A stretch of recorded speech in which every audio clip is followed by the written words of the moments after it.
मन्नाथ श्री जगन्नाथ मदगुरु श्री जगद्गुरु मदात्मा सर्वभूतात्मा तस्मै श्री गुरवे नमः। गुरु ब्रह्मा गुरु विष्णु गुरुदेव महेश्वर गुरु साक्षात् परम ब्रह्म तस्मै श्री गुरवे नमः। नीलाचल निवासाय नित्याय परमात्मने बलभद्र सुभद्राभ्यां जगन्नाथाय ते नमः। शरणागत दीनार्थ परित्राण परायणे सर्वसाती हरे देवी नारायणी नमस्तुते। क्रियायोग परंपरार समस्त गुरुमानक मु प्रणाम करुछि। विश्वर प्रत्येक संप्रदायर गुरुमानक मु प्रणाम करुछि। उपस्थित प्रेम स्वरूपगण सबरी भितर जगन्नाथ को उपलब्धि करी प्रणाम करुछि। आज जुलाई 19 तारीख रविवार। सबुबले समस्ते गोटे कथा मन रखिबाटा उचित। कौन से कथाटी ना मु केमिति देहबोधरु मुक्ति लाभ करिबे। जेपर्यंत प्रत्येक व्यक्ति जेकोसी संप्रदायर हो से कर्मयोग करो कि ज्ञान योग करो कि भक्ति योग करो जेकोसी योग करो केमिति मोर देहबोध अवस्था रहिबो नाही, मु आत्मबोध अवस्था रही। कहीं कार होने कारण आमको पिला दिन यही शिक्षा स्कूल कॉलेज तो बहुत दूर कथा। बाप माँ आमर परिवेश आमको यही शिक्षा देना। आमको समस्ते आम गोटे परिचय पाइचे आम गोटे देह। मु गोटे व्यक्ति, मोर हाथ अच्छी मोर गोड़ अच्छी मुझे मोर को पलैला, मोर आखि अच्छी मोर कान अच्छी मोर गोड़ अच्छी मोर पाद अच्छी मोर मुंड अच्छी सब एमती समस्ते कहते। से भी कहला से वास्तव रे देखिला ये मोर गोटे हाथ, ये मोर गोटे गोड़, ये मोर गोटे पाद, ये मोर गोटे आखि, ये सबूटा को से देखिला। जितेबाला से देखिला और समस्त देखिला निजर भी देखिला तार ऑटोमेटिक विश्वास ये कौन ना मु गोटे देह मु गोटे शरीर। ऑटोमेटिक जोटा को देखिला सेटा कौन कला ना ग्रहण करनेला। से निजर देखिला एवं समस्तंकर देखिला। ये भगवान ये सृष्टि रे एमिति करिसंती। देखंतु केते हार्ट लंग्स आपनकर किडनी कि पैनक्रियास कि लिवर जहाँ अच्छी भितरे स्मॉल इंटेस्टाइन लार्ज इंटेस्टाइन आपनकर जहाँ रही आपन देखिए सबू भितरे लुचिकी रही अनेक गोटे ग्लैंड। किंतु देखंतु ये जो 10टा इंद्रिय रही आपको भगवान बाहर पकई देइचंती।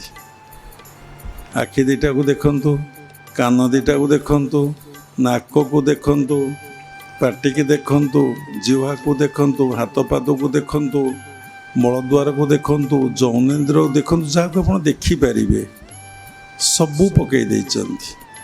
आप सबू देखुचंती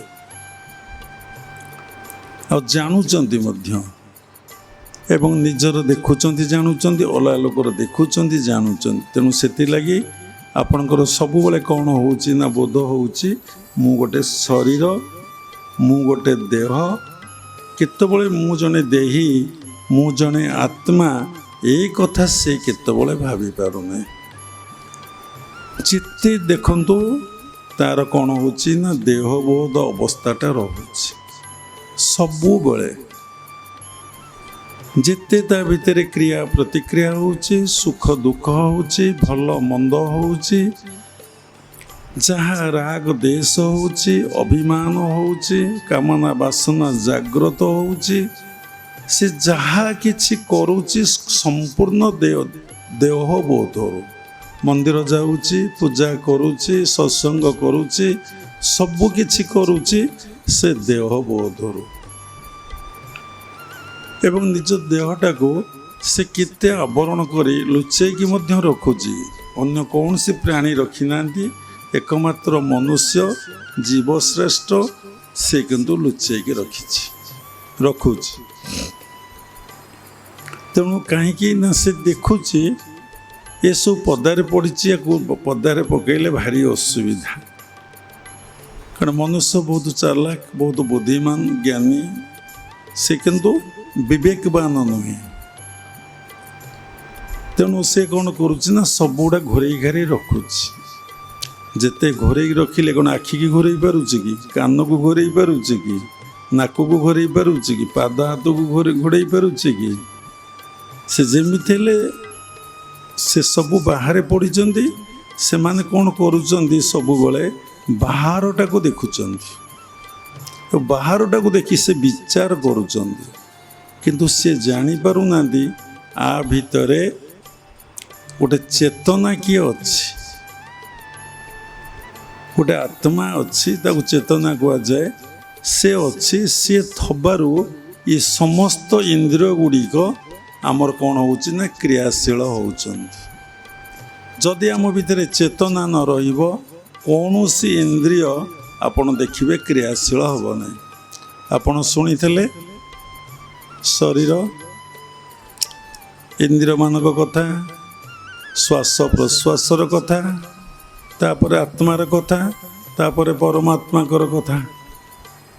ଅନେକ ଉପାଦାନରେ ଏ ଶରୀର ଗଠିତ, କିନ୍ତୁ ସବୁକିଛି କ୍ରିୟାଶୀଳ ହେଉଛି ଆପଣଙ୍କର କ'ଣ ନା ଚେତନା ଦ୍ୱାରା। ତେଣୁ ଚେତନାକୁ କିନ୍ତୁ ଆପଣ ଜାଣିନାହାନ୍ତି। ଆପଣଙ୍କର କିନ୍ତୁ ଅନୁଭବ ହେଉଛି କ'ଣ ନା ଏସବୁ ମୁଁ କରୁଛି। ସମସ୍ତଙ୍କର ବୋଧ ହେଉଛି ମୁଁ କରୁଛି। ତେଣୁ ସେ ମୁଁଟା କିଏ ତାକୁ ସେ ସମୀକ୍ଷା କରୁନାହିଁ, କି ତାକୁ କେବେ ସେ ପର୍ଯ୍ୟାଲୋଚନା କରୁନାହିଁ, କି ବସି ଭାବୁନାହିଁ ସେ ମୁଁଟା କିଏ। ମୁଁ ବୋଇଲେ ଶରୀର, ନା ମୁଁ ବୋଇଲେ ଆଖି, ନା ମୁଁ ବୋଇଲେ ପାଟି, ନା ମୁଁ ବୋଇଲେ କାନ, ନା ମୁଁ ବୋଇଲେ ହାତ, ନା ମୁଁ ବୋଇଲେ ଗୋଡ଼, ନା ମୁଁ ବୋଇଲେ ପେଟ, ନା ମୁଁ ବୋଇଲେ କ'ଣ? ଯଦି ସେ ମୁଁକୁ ସମୀକ୍ଷା କରିବ, ହୁ ଆମାଇକୁ ଯଦି ଡେସ୍କ୍ରାଇବ୍ କରିବ, ଦେଖିବ ମୁଁ ସେଇ ଚେତନା। ସେଇ ଚେତନାଟା ଥିବାରୁ ଶ୍ୱାସ ପ୍ରଶ୍ୱାସ କ'ଣ ହେଉଛି ନା ଯାଉଛି ଏବଂ ଆସୁଛି।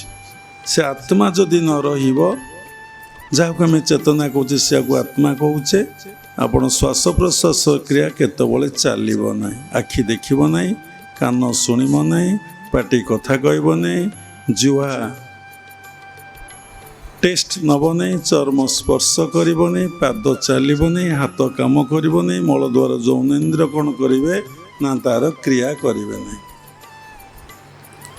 ଯେଉଁ ଚେତନା ଆମ ଭିତରେ ଅଛି, ଯେଉଁ ଆତ୍ମା ଆମ ଭିତରେ ଅଛି, ସେ କେମିତି ଅଛନ୍ତି, କେଉଁଠି ଅଛନ୍ତି, ସେ ପୁଣି ସବୁ କିଛି। ଯେତେବେଳେ ସେ ଚେତନାଟା ବାହାରିଯିବ ଆପଣଙ୍କ ଶରୀର ଭିତରୁ, ଆପଣଙ୍କର କ'ଣ ହେବ ନା ଶ୍ୱାସ ପ୍ରଶ୍ୱାସର କ୍ରିୟାଟା ବନ୍ଦ ହୋଇଯିବ। ଯେତେବେଳେ ଶ୍ୱାସ ପ୍ରଶ୍ୱାସର କ୍ରିୟାଟା ବନ୍ଦ ହୋଇଯିବ, ଲୋକ କ'ଣ କହିବେ, ଆରେ ତାକୁ ଦେଖ ସେ କ'ଣ ନା ଚେତନା ଆତ୍ମା ତା ଭିତରେ ନାହିଁ।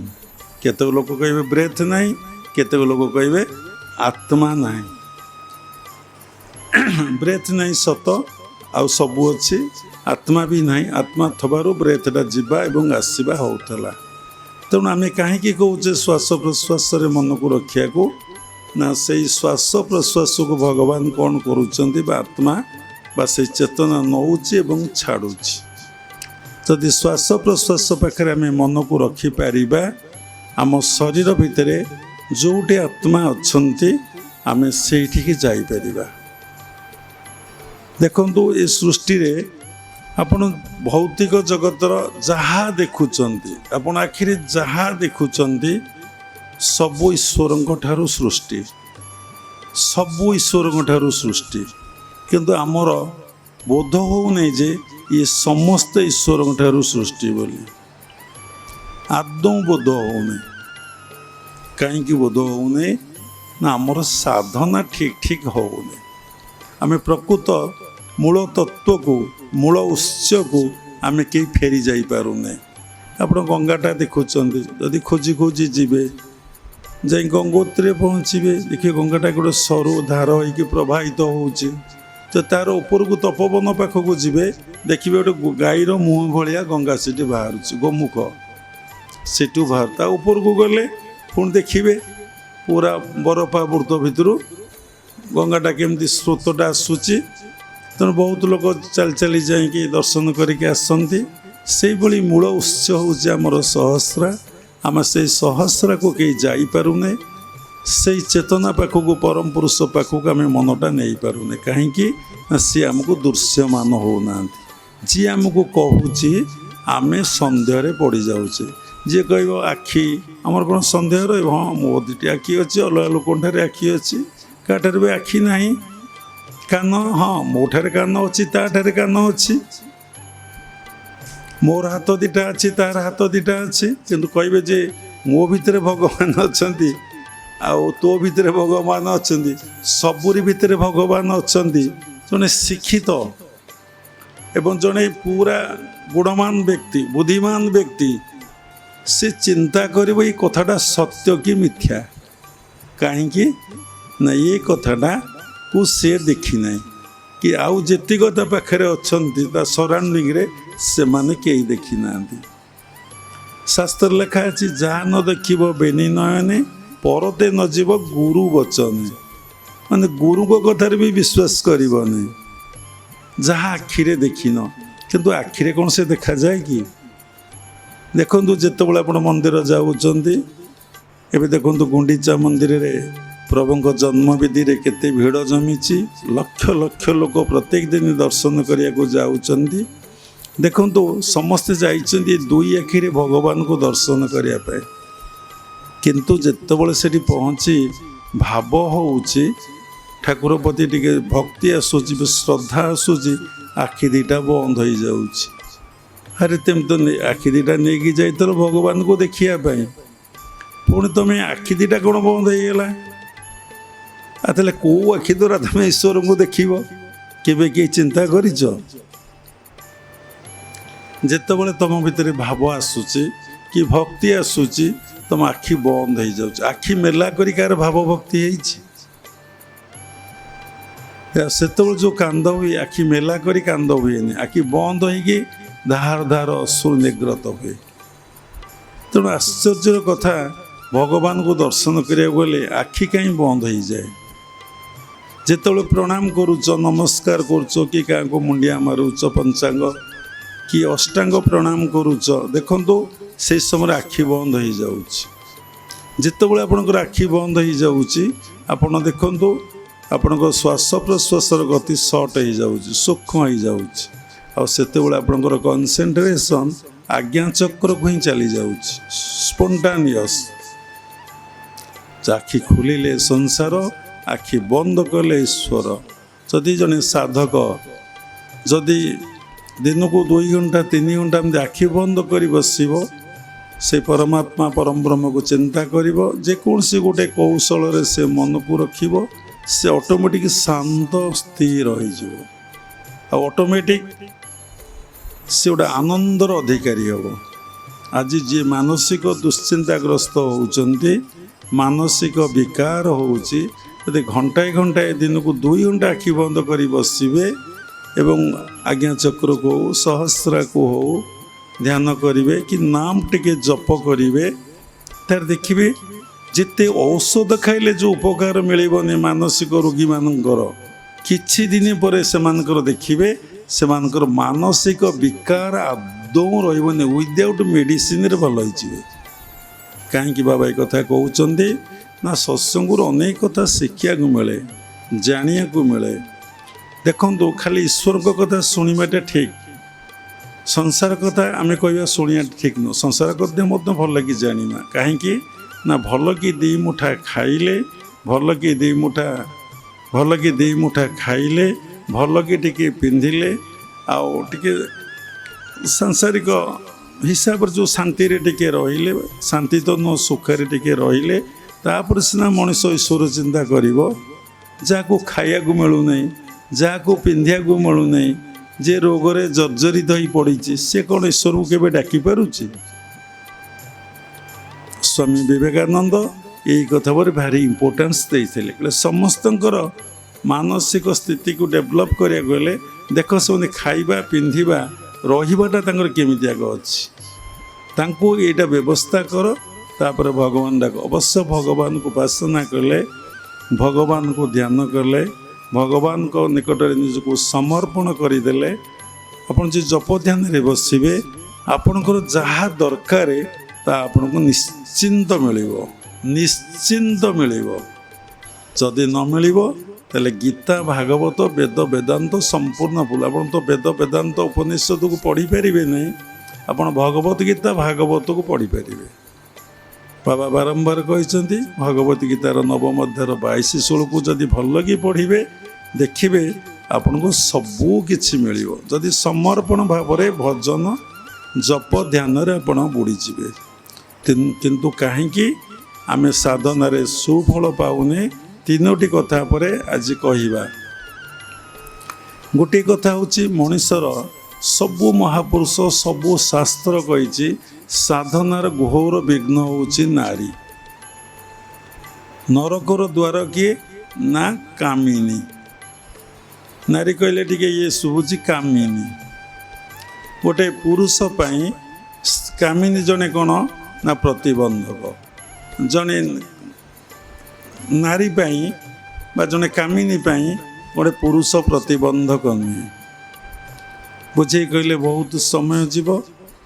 ସବୁରି ଭିତରେ ଯେ ଆତ୍ମସତ୍ତାକୁ ଉପଲବ୍ଧି କରିବ, ସବୁରି ଭିତରେ ସେଇ ଭଗବାନକୁ ବାସ୍ତବରେ ଅନୁଭବ କରିବ, ମୁଁ ସେଇ ଆତ୍ମା, ଏଇ ବୋଧରେ ଲୋକ ଯଦି ପ୍ରତିଷ୍ଠିତ ହେଇଯିବ ସେ କୈବଲ୍ୟ ଅବସ୍ଥା ଲାଭ କରିବ। କହନ୍ତି ଟିକେ କୈବଲ୍ୟ ଖାଇବାକୁ ଦିଅ, ମଲା ସମୟରେ ନିର୍ମାଲ୍ୟ ଟିକେ ଖାଇବାକୁ ଦିଅ, ମହାପ୍ରସାଦ ଟିକେ, ସେଇ ଯିଏ କୈବଲ୍ୟ ସେଇ ମହାପ୍ରସାଦ, ସେଇ ନିର୍ମାଲ୍ୟ ବିଭିନ୍ନ ସ୍ଥାନରେ ତାକୁ କଥାଟା ଉପସ୍ଥାପନା କରାଯାଏ। କିନ୍ତୁ ସେଇ ମହାପ୍ରସାଦ, ସେଇ ନିର୍ମାଲ୍ୟ, ସେଇ କୈବଲ୍ୟ, ମଣିଷ ଯେପର୍ଯ୍ୟନ୍ତ ନିଜ ସ୍ୱରୂପରେ ମୁଁ ସେଇ ଆତ୍ମା ଯେପର୍ଯ୍ୟନ୍ତ ପ୍ରକୃତିରୁ ସେ ନିବୃତ୍ତି ହେଇନାହିଁ, ଦେହବୋଧରୁ ଆତ୍ମବୋଧକୁ ଯାଇନାହିଁ, ସେ ପର୍ଯ୍ୟନ୍ତ ତାହାର କେବେ ମୁକ୍ତି ନାହିଁ, କି ମୋକ୍ଷ ନାହିଁ, କି ଜ୍ଞାନ ନାହିଁ, କି ତାକୁ କୈବଲ୍ୟ ଅବସ୍ଥା କେବେ ପ୍ରାପ୍ତି ହେବନି। ଯାହାର ସେ ଅବସ୍ଥା ହେଇଯାଇଛି ସେ ନିଶ୍ଚିନ୍ତ ଭାବରେ କୈବଲ୍ୟ ଅବସ୍ଥା ପ୍ରାପ୍ତି ହେବ। ତେଣୁ କ'ଣ ଆମେ ପ୍ରକୃତି କେବଳ ମୁକ୍ତି ଲାଭ କରିବା? ନା ପ୍ରଥମେ ଆମେ ଶିକାର ହେଉଛେ କାହାର? ନା କାମିନୀର ଶିକାର ହେଉଛେ। ଗୋଟେ ପୁରୁଷଟେ ଯେମିତି ନାରୀର ଶିକାର ହେଉଛି, ଗୋଟେ ନାରୀଟେ ମଧ୍ୟ ପୁରୁଷର ଶିକାର ହେଉଛି। ତେଣୁ ଆପଣ ଭାବିବେ ପ୍ରତ୍ୟେକ କାମ ଚିନ୍ତା ହିଁ ସାଧନାର ଘୋର ବିଘ୍ନ ନିଶ୍ଚିନ୍ତ। ଶଙ୍କରାଚାର୍ଯ୍ୟକୁ ପଚରାଗଲା ନରକର ଦ୍ୱାର କିଏ? ସେ କହିଲେ ନାରୀ। ଏ କଥା ଯଦି ସତ୍ସଙ୍ଗ ଯିଏ ଶୁଣିବେ ସେ ପଚାରିବେ ଇ ସାଧୁ ଜଣକ ବା ମହାପୁରୁଷ ଜଣକ କେଉଁଠି ଜନ୍ମ ହୋଇଥିଲେ, କାହା କୋଳରେ ବଢ଼ିଥିଲେ, କାହାର କ୍ଷୀର ପାନ କରି ସେ ବଞ୍ଚିଥିଲେ। କିନ୍ତୁ ଆମକୁ ସେଇଠି ଭଲ ଭାବରେ ବୁଝିବାକୁ ପଡ଼ିବ ଏଇ କଥାର ମର୍ମ କ'ଣ, ଅର୍ଥ କ'ଣ। ଖାଲି ଯେ କାମ ଚିନ୍ତାଟା ସାଧନାର ଘୋର ବିଘ୍ନ ତା ନୁହେଁ। ଏନି କାମନା ଯୁକ୍ତ କର୍ମ ହିଁ ସାଧନାର ଘୋର ବିଘ୍ନ। ଏନି କାମନା ଯୁକ୍ତ କର୍ମ ହିଁ ସାଧନାର ଘୋର ବିଘ୍ନ। ଯେକୌଣସି କାମନା ଯୁକ୍ତ କର୍ମ ଆପଣ କଲେ, ଏଠୁ ଆମେ କ'ଣ ବୁଝିଲେ ନା ଯଦି କାମନା ନଥାଇ ଆମେ ଯେକୌଣସି କର୍ମ କରିବା ତାହେଲେ ଆମ ପାଇଁ ସେ ବିଘ୍ନ ହେବ ନାହିଁ। ତେଣୁ ଆମେ ଯଦି ନିଷ୍କାମ ଭାବରେ ସଂସାରରେ ଦିନ କାଟିବା ତାହେଲେ ଆମ ପାଇଁ କୌଣସି ବିଘ୍ନ ନାରୀ ହେବ ନାହିଁ, କୌଣସି କର୍ମ ଆମ ପାଇଁ ବିଘ୍ନ ସୃଷ୍ଟି କରିବ ନାହିଁ। ଯଦି ଜଣେ ନାରୀକୁ ଭାବିଲା ଇଏ ଉପଭୋଗର କଥା, ନାରୀଟେ ପୁରୁଷକୁ ଭାବୁଛି ଉପଭୋଗର କଥା, ଉପଭୋଗର ବସ୍ତୁ ଭାତ ଡାଲିର କଥା, ତାକୁ ଖାଇବା ପିଇବା ମଜା ମଜଲିସ୍ କରିବା, ସେ ଜାଣିନେଇ ଯେ ବଂଶରକ୍ଷା ପାଇଁ ଆଉ ଧର୍ମ ଅର୍ଥ କାମ ମୋକ୍ଷ ପାଇଁ ମୁଁ ବୈବାହିକ ଜୀବନ ବିବାହ ହେଇଛି ଅଗ୍ନିକୁ ସାକ୍ଷୀ ରଖି, ଦେବଗଣକୁ ସାକ୍ଷୀ ରଖିକି। ତେଣୁ ମୁଁ କିଭଳି ଭାବରେ ଜୀବନ ନିର୍ବାହ କଲେ ଜଣେ ସୁସନ୍ତାନ ଜନ୍ମ ଲାଭ କରିବ। ଯେଉଁ ସୁସନ୍ତାନ କ'ଣ କରିବ ନା ଧର୍ମକୁ ପାଳନ କରିବ। ସବୁ ମହାପୁରୁଷମାନେ କହୁଛନ୍ତି ତାଙ୍କ ଶିଷ୍ୟମାନେ ଆମ ଗୁରୁ ଆଇଛନ୍ତି ଧର୍ମକୁ ସ୍ଥାପନା କରିବା ପାଇଁ। ଧର୍ମ ସ୍ଥାପନା କେବଳ ଆପଣ ଜାଣନ୍ତୁ କେବଳ ଅବତାର ପୁରୁଷ ଧର୍ମ ସ୍ଥାପନା କରନ୍ତି ବୋଲି ଭଗବତ ଗୀତାର 4th ଅଧ୍ୟାୟରେ ସୁନ୍ଦର ଭାବରେ ଭଗବାନ କହିଛନ୍ତି। ପରିତ୍ରାଣାୟ ସାଧୁନାଂ ବିନାଶାୟ ଚ ଦୁଷ୍କୃତାଂ ଧର୍ମ ସଂସ୍ଥାପନା ଥାୟୋ ସମ୍ଭବାମି ଯୁଗେ ଯୁଗେ। ଗୁରୁଦେବ ଗୋଟେ କଥା କହୁଥିଲେ, ସେ କଥାଟା ହେଉଛି କ'ଣ? ଆପଣମାନଙ୍କୁ ବହୁତ ଥର କହିଛି, 100 ଥର ତ ସତ୍ସଙ୍ଗ ପୁରୀ ଯାଇଛି, 101 ଥର ଆଜି ନା 2 ଥର? 101 ଥର। ଯଦି 100ରୁ ଆପଣ 2ଟା ଶୂନକୁ କାଟିଦେବେ କ'ଣ ରହିବ? 1 ରହିବ। ଆମେ ସେଇ 1ରେ ପ୍ରତିଷ୍ଠା ଲାଭ କରିବା ପାଇଁ, ସେ 1ରେ ଅବସ୍ଥାପନ କରିବା ପାଇଁ, ଆମ ଭିତରେ ସେଇ ଏକତ୍ୱ ଭାବ ଆସିବା ପାଇଁ, କ'ଣ ଏକତ୍ୱ ଭାବ ନା ମୁଁ ସେଇ ଆତ୍ମା, ସମସ୍ତେ ସେଇ ଆତ୍ମା। ଯେ ମାଂ ପଶ୍ୟତି ସର୍ବତ୍ର ସର୍ବଂ ମୟି ଚ ପଶ୍ୟତି, ଯାହାକୁ ଇଂଲିଶରେ କୁହାଏ I am in you, you are in me. ଏଇ କଥାକୁ ଥରେ ରିଅଲାଇଜେସନ୍ କଲ। କାହିଁକି ଆମର କିଛି ଅବସ୍ଥା ହେଉନାହିଁ? ଆମେ ଥରେ ଭାବିବା କଥା, ଆମେ ଶ୍ରବଣ କରିବାର, ଏ ଯେଉଁ ବ୍ରହ୍ମଜ୍ଞାନ ଶ୍ରବଣ କରିବାର ଯୋଗ୍ୟତା ଆମର ଅଛି ତ? ଏ ଯେଉଁ ଆତ୍ମଜ୍ଞାନ ଶ୍ରବଣ କରିବାର ଅଧିକାର ଆମର ଅଛି ତ? ଯଦି ଲୋକର ଅଧିକାର ନାହିଁ, ଯୋଗ୍ୟତା ନାହିଁ, ତାକୁ ଯଦି ସେଇ ପୋଷ୍ଟଟା ଦିଆଯାଏ, ଜଣେ ଇଞ୍ଜିନିୟରିଂ ପାଠ ପଢ଼ିନାହିଁ, ଜଣେ PhD କରିନାହିଁ ଲେକ୍ଚରସିପ୍ ପାଇଁ, ମାନେ ପ୍ରତ୍ୟେକ କ୍ଷେତ୍ରରେ ଜଣେ BD କରି ପରୀକ୍ଷା ଦେଇନାହିଁ, ସେ କେବେ କ'ଣ ଟିଚର ହେଇପାରିବ ନା ଲେକ୍ଚର ହେଇପାରିବ ନା ଜଣେ ଇଞ୍ଜିନିୟର ହେଇପାରିବ ନା ମେଡ଼ିକାଲ ସାଇନ୍ସ ପଢ଼ିବା ତାର ଯୋଗ୍ୟତା ନେଇ ସେ କ'ଣ ପଢ଼ିପାରିବ? ତେଣୁ ଆମେ ଯେଉଁ ଆତ୍ମଜ୍ଞାନ ଶୁଣୁଛେ, ଯେଉଁ ବ୍ରହ୍ମଜ୍ଞାନ ଶୁଣୁଛେ, ସେ ଅବସ୍ଥା ଆମମାନଙ୍କର କାହିଁକି ଲାଭ ହେଉନାହିଁ? କାରଣ ଆମେ ଏପର୍ଯ୍ୟନ୍ତ 1ରେ ପହଞ୍ଚିନେ। ଯେଉଁ 100 ଥର ସତ୍ସଙ୍ଗରେ ପହଞ୍ଚିଲେ 100ରୁ 2ଟା ଶୂନ ଆଗ କାଟ, 1ରେ ପହଞ୍ଚିବ, ତମ ଭିତରେ ଏକତ୍ୱ ଭାବ ଆସିବ। ଭାଗବତର ସେ ପଦ ଲେଖା ଅଛି, ତୁ ଯେବେ ଏକ ଭାବେ ଭାବୁ ଏ ଘୋର ସଂସାରୁ ତରିବୁ। ଏଇଟା ଆମେ କହିଦେଲେ ଶାସ୍ତ୍ରରେ ଲେଖା ଅଛି। ଥରେ ଚିନ୍ତା କଲେ ମୋ ଭିତରେ ସେଇ ଏକତ୍ୱ ଭାବ 1ରେ ମୁଁ କେଉଁ ଦିନ ପ୍ରତିଷ୍ଠା ଲାଭ କରିବି? ସତରେ ମୁଁ ସେଇ ଆତ୍ମା ପ୍ରକୃତି କବଳରୁ, ଦେହବୋଧରୁ ମୁଁ ମୁକ୍ତ ହୋଇପାରିବି ତ? ମୁଁ ତ ସବୁବେଳେ ସାଧନାରେ ବିଘ୍ନ କାମିନୀ କାଞ୍ଚନ, ଆଉ ଗୋଟେ କ'ଣ ପ୍ରତିଷ୍ଠା। ପ୍ରତିଷ୍ଠା ଆଉ ଇତି ଡେଞ୍ଜର, କାଞ୍ଚନ ଇତି ଡେଞ୍ଜର, କାମିନୀ ଇତି ଡେଞ୍ଜର, ପୁଣି ଏତେ ଯେ ଭଲ କହିହେବ ନାହିଁ। ତ 12ଶ ଅଧ୍ୟାୟ ଭକ୍ତି ଯୋଗ ଆପଣ ପଢ଼ିବେ। ଭଗବାନ ଭଗବତ ଗୀତାରେ ସୁନ୍ଦର ଭାବରେ ସୁଶ୍ଳୋକ କହିଛନ୍ତି। ସମସ୍ତେ ଭଗବତ ଗୀତାକୁ ପ୍ରତ୍ୟେକ ଦିନ ଧ୍ୟାନ କର, ପାଠ ପଢ଼। ଧ୍ୟାନ ଆଗ, ଧ୍ୟାନ ତାପରେ ପଢ଼, ନହେଲେ ଆଗ ପଢ଼ି ସାରି ଧ୍ୟାନ କର। ଗୁରୁଦେବ କହୁଥିଲେ 2-3ଟି ଶ୍ଳୋକକୁ ଭଲ କି ପଢ଼, ତାପରେ ଆଖି ବୁଜି ଧ୍ୟାନ କର। ସେ 2-3ଟିର ଶ୍ଳୋକର ଆକ୍ଷରିକ ଅର୍ଥ ତୁମେ ବୁଝିପାରିବ। ଆଗ ପଢ଼, ତାପରେ ବୁଝ, ତାପରେ ସାଧନା କର। ଆମର ପଢ଼ିବାର ଅଧିକାର ଅଛି ତ? ମୁଁ ଗୋଟେ ସ୍କୁଲକୁ ପାଠ ପଢ଼ିବାକୁ ଯିବି, ତାର ଗୋଟେ ଆଗ ଅଧିକାର ଦେଖାହେଉଛି ନା। ଆଉ ଏଇ ଯୋଗ୍ୟତା ଥିଲେ ସ୍କୁଲରେ ସେ ପଢ଼ିପାରିବ, କି ଏଣ୍ଟ୍ରାନ୍ସ ଦେଲେ ସେ ଆଡ଼ମିସନ୍ କରିପାରିବ। ଆମେ ସେ କାମ କରୁଛେ? ଆଗ ଦେଖୁଛେ ଆମର କ୍ୱାଲିଫିକେସନ୍ ଅଛି କି? ଆମେ ସେଠି ପରୀକ୍ଷା ଦେଉଛେ କି? ସେଥିଲାଗି ପରମହଂସ ଯୋଗାନନ୍ଦ କ'ଣ କରିଥିଲେ ନା ଲେସନ୍ କରିଦେଇଥିଲେ। ଆଗ ତୁମକୁ ଲେସନ୍ ପଢ଼ିବାକୁ ପଡ଼ିବ। क्लास करिया पड़िबो योगाचार्य मानक पाखरे आचार्य मानक पाखरे तुमर परीक्षा हेब तुम उत्तीर्ण हेले तुमर अधिकार आसिले तुम क्रिया जोगरे दीक्षा ग्रहण करिवो किंतु आमर कौन सी योग्यता न थाई आमे जो दीक्षा नौचे से दीक्षार सुफल आमको मिलूना जितेबले अष्ट वक्र ऋषि पाखक जनक गले दीक्षा नवाको सेतबले अष्ट वक्र ऋषि कहले जनक ये जो ब्रह्मज्ञान आत्मज्ञान गोटे मुहूर्तक मध्य प्राप्ति हो गोटे मुहूर्तक भितर प्राप्ति केमिति ना घोड़ार गोटे पार्श्व रेखापथ कहते ना गोड़ रखी आर पार्श्व रेखा पर गोड़ रखा जी समय लगे से समय भितर तुमको ब्रह्मज्ञान प्राप्ति हो असंभव कथा जहाँ को मुनि ऋषि माने तपस्या करी करी ये प्रकृति कबल देहबोध मुक्ति हवाको जन्म जन्म तपस्या करा गोटे छोटिया कथा एक रे पहुँचा एकत्व भाव आसा एक रे एक मिसेले से एक ये गोटे माने उल्टा पाठ गुरु आज्ञा खटबो चाट जेबे पढ़ी अपड़ा पाठ ये हूँ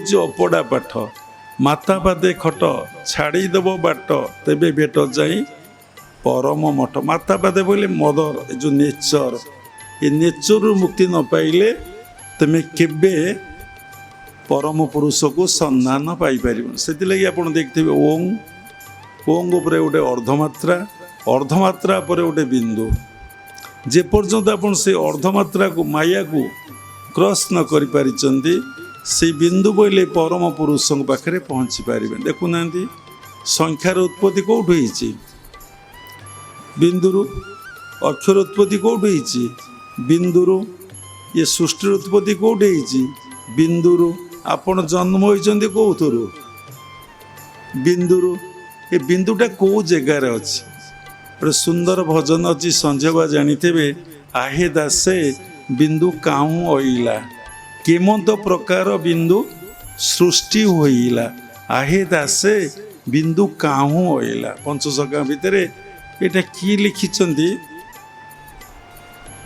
आमर मन ना दास बोले जगन्नाथ दास को कहते केमंत प्रकार बिंदु सृष्टि होइला आपण देखिए प्रत्येक चक्र आपणकर गोटे गोटे बिंदु मूलाधार गोटे बिंदु स्वादिष्ठान गोटे बिंदु मणिपुर गोटे बिंदु अनाहत गोटे बिंदु विशुद्ध गोटे बिंदु आज्ञा गोटे बिंदु सहस्रा गोटे बिंदु शेष बिंदुटी हूँ सहस्रा जहाँ को आम कहे प्रत्येक बिंदु विज्ञान कहूँ ये सब सूक्ष्म शरीर भितर अच्छा स्थूल शरीर ना प्रत्येक बिंदु सहित गोटे गोटे ग्लैंड कर संपर्क रही तेणु जो सातटा बिंदु अच्छा सातटा ग्लैंड रही आमर आम कहे दुई भ्रूर मध्यस्थल जो बिंदु अच्छी आम कहे आज्ञा एवं जोटी सहस्रा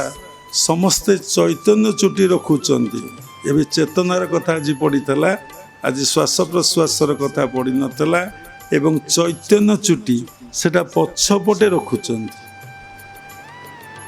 जहाँ को शिक्षा बोली कहुटा कहीं रखुंट से चेतनार चुटी कहीं कहु जना पड़ू चेतनाटा ही से अच्छी चेतनाटा ही से रही इठी तो चुटीटा रखीदे हाँ ये रखीदे हाँ जमी सब अलग कास्ट लोक मैंने ये चुटी रखी दिखती ये कई चुटी रखती ना एवं समस्ते जेकोसी संप्रदाय लोक देखु वैष्णव हूँ से जेकोसी संप्रदाय हूँ समस्ते चुटी पछपटे रखिए तार तो चेतनाटा से अच्छी सी गोटे बिंदु सेटा हूँ अंतिम बिंदु जहाँ को आम पिनियल ग्लैंड बोली कहूचे भीम भाई गोटे सुंदर भजन लिखी आम थे शुणुलु मन रही जाइए पढ़ीनु अबाई मंडले बाई नहीं पारिले पुराई तेबे जाई प्रवेश होइब स्वामीक छामुरे अबाई मंडले बाई नहीं पारिले पुराई तेबे जाई प्रवेश होइब स्वामीक छामुरे। ଶରୀର ଭିତରେ ଏମିତି ଜାଗା ଗୋଟେ ଅଛି ଯେଉଁଠି ପବନ ନାହିଁ ବା ଅକ୍ସିଜେନ୍ ନାହିଁ। ଯେଉଁମାନେ ମେଡ଼ିକାଲ ପିଲା ଅଛନ୍ତି, ମେଡ଼ିକାଲ ପଢ଼ୁଛନ୍ତି, ଯେଉଁମାନେ ସାଇନ୍ସ ଷ୍ଟୁଡେଣ୍ଟ ସେମାନେ ଜାଣିଛନ୍ତି ପିନିଆଲ ଗ୍ଲାଣ୍ଡ ଭିତରେ କୌଣସି ଅକ୍ସିଜେନ୍ ନାହିଁ, ଅର୍ଥ ରକ୍ତ ଯେହେତୁ ଅମ୍ଳଜାନ ନାହିଁ ସେଠି ରକ୍ତ ସଞ୍ଚାଳନ ହେଉନାହିଁ। ଏମିତି ଗୋଟେ ଜାଗା ଅଛି। ତାକୁ କ'ଣ କରିଥିଲେ ନା ମୁନି ଋଷିମାନେ ସାଧୁ ସନ୍ଥମାନେ ଆଖି ବନ୍ଦ କଲେ ସେ ଦେଖାଯାଏ, ଆଖି ମେଲା କଲେ ଦେଖାଯାଏ। ଆମେ ଏ କଥା ଆଜି ପର୍ଯ୍ୟନ୍ତ ଜାଣିନେ, ଆମେ ଆଖିଟାକୁ ସବୁବେଳେ ମେଲା କରି ରଖୁଛେ। ଯିଏ ଯେତେ ଆଖି ବନ୍ଦ କରି ବସିବ ସେ ସେତେ ମାନସିକ ଶାନ୍ତି ପାଇବ, ସେତେ ସେ ଫ୍ରେଶ୍ ହେଇଯିବ। ଦିନକୁ 2 ଘଣ୍ଟା ଆଖି ବନ୍ଦ କରି ଜପ ଧ୍ୟାନରେ ବସିଯାଅ, ଦେଖନ୍ତୁ ପୁରା ଦିନ ସାରା ଫ୍ରେଶ୍। ଏବେ ଆମକୁ କେମିତି ଟିକେ ମୁଣ୍ଡ ପେନ୍ ହେଉଥିଲା, ଜଷ୍ଟ ଆମେ କଥା ଉପରକୁ ଆସିଗଲୁ, ଆମକୁ ଆଉ କିଛି ଲାଗୁନି, ଆନନ୍ଦ ଲାଗୁଛି। କାରଣ ଏ କଥାରେ ଆନନ୍ଦ ଅଛି।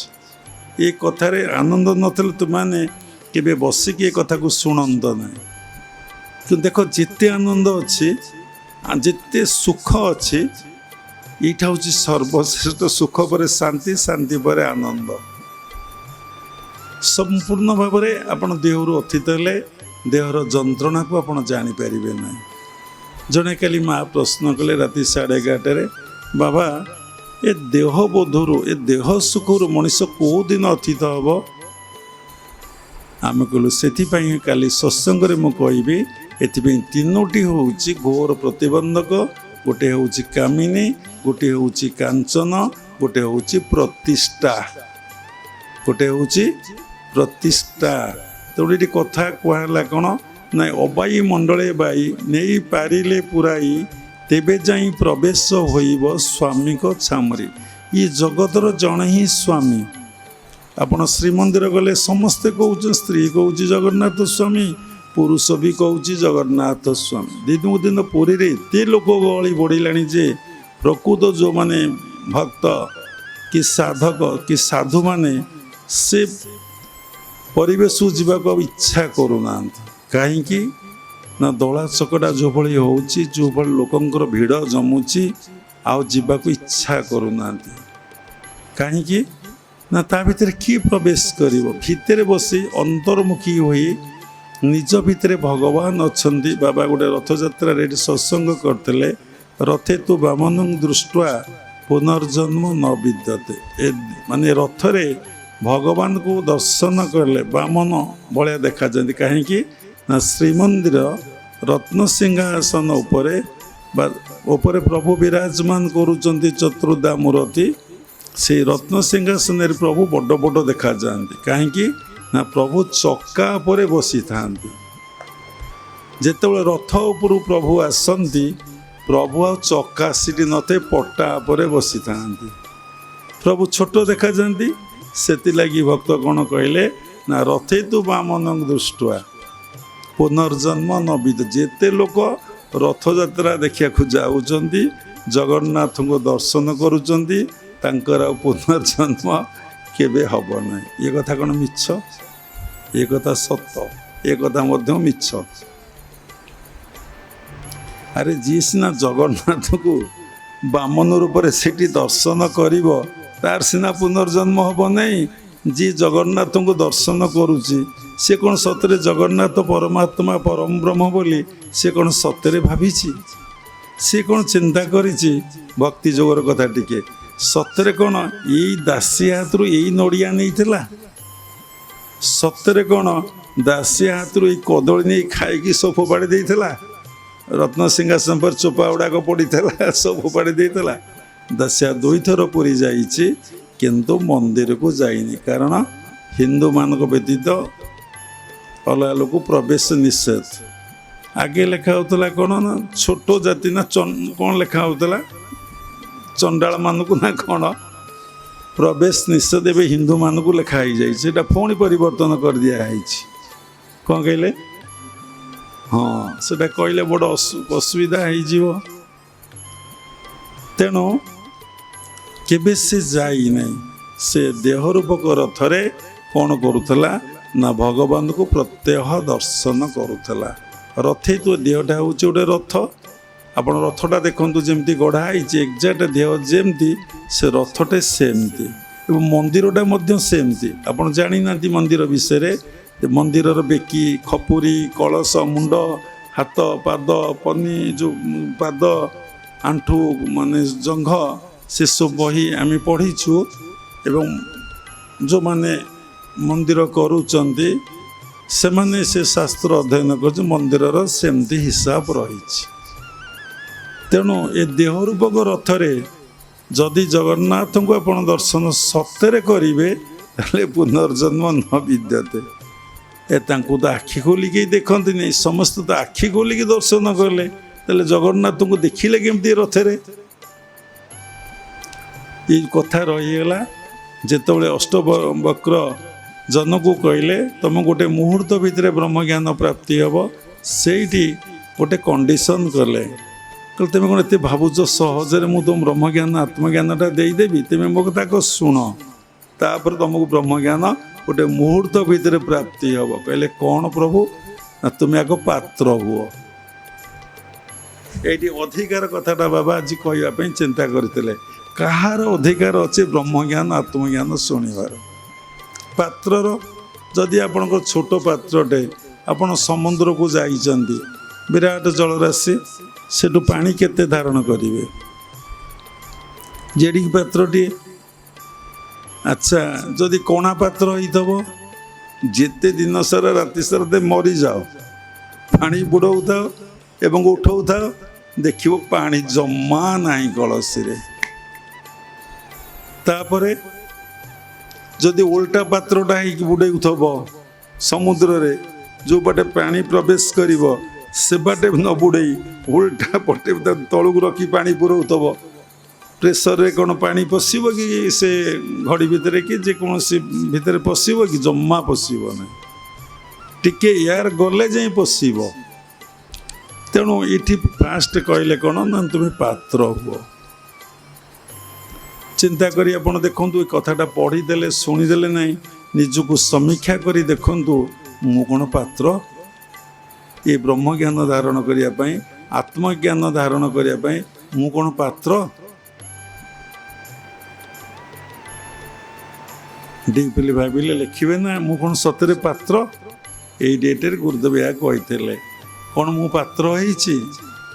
ଯେତେବେଳେ ଆପଣ ଡାଇରେକ୍ଟଟା ନୋଟିବେ ସେଦିନର କଥା ମନେ ପଡ଼ିଯିବ।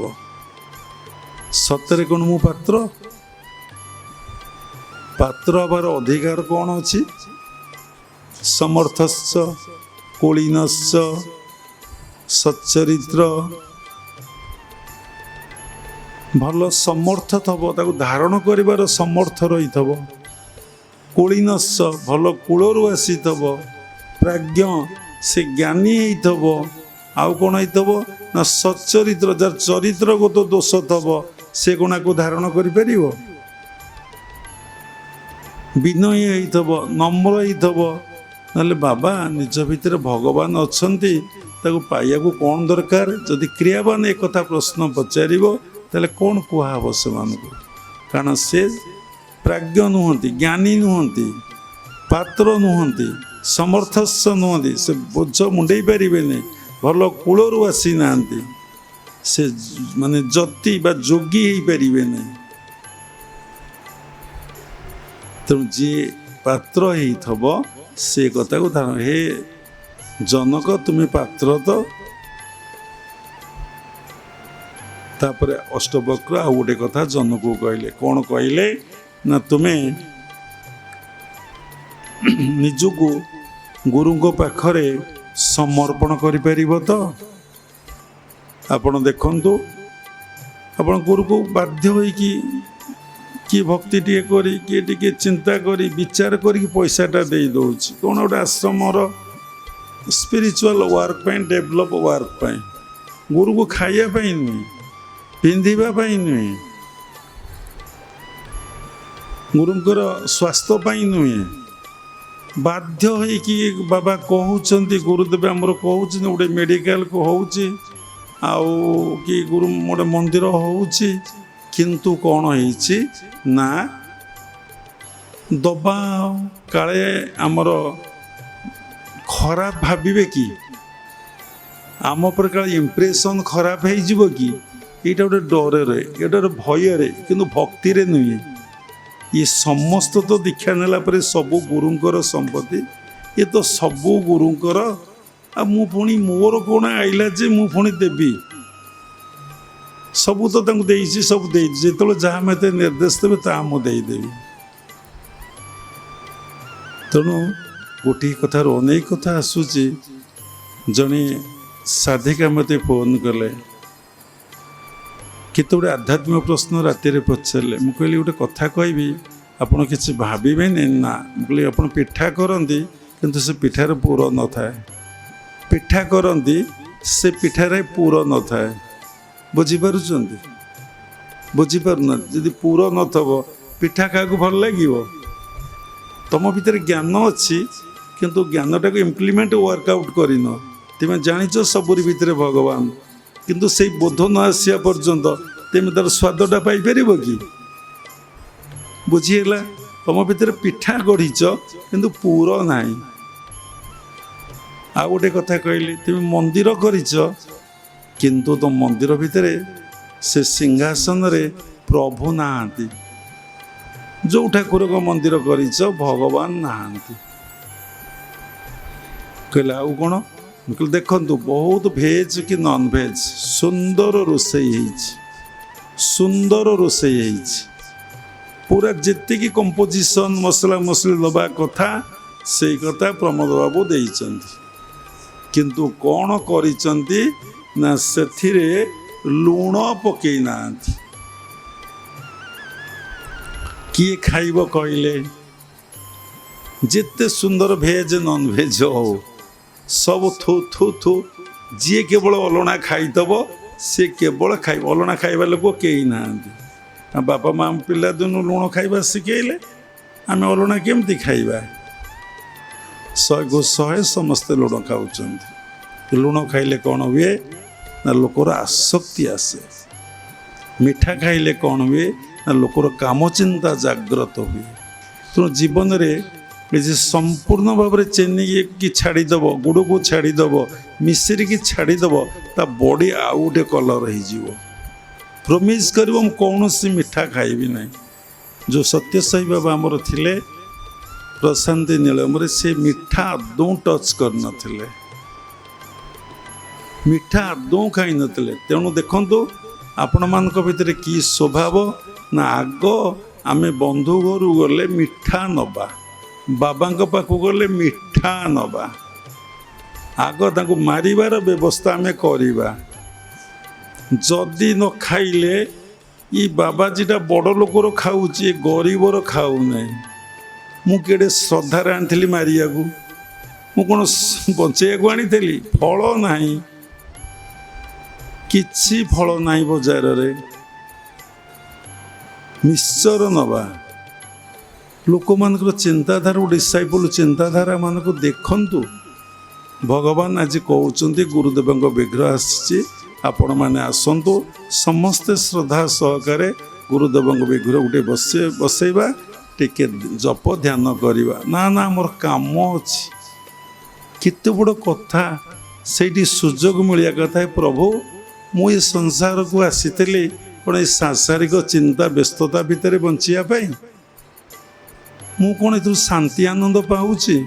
ମୁଁ ଯାହାକୁ ଭାବୁଛି ଆପଣାର, ସତରେ କ'ଣ ସେ ମୋର ଆପଣାର? ମୁଁ ତ ମୋର ନୁହେଁ, ମୋର ଆପଣାର ପୁଣି କିଏ ହବ?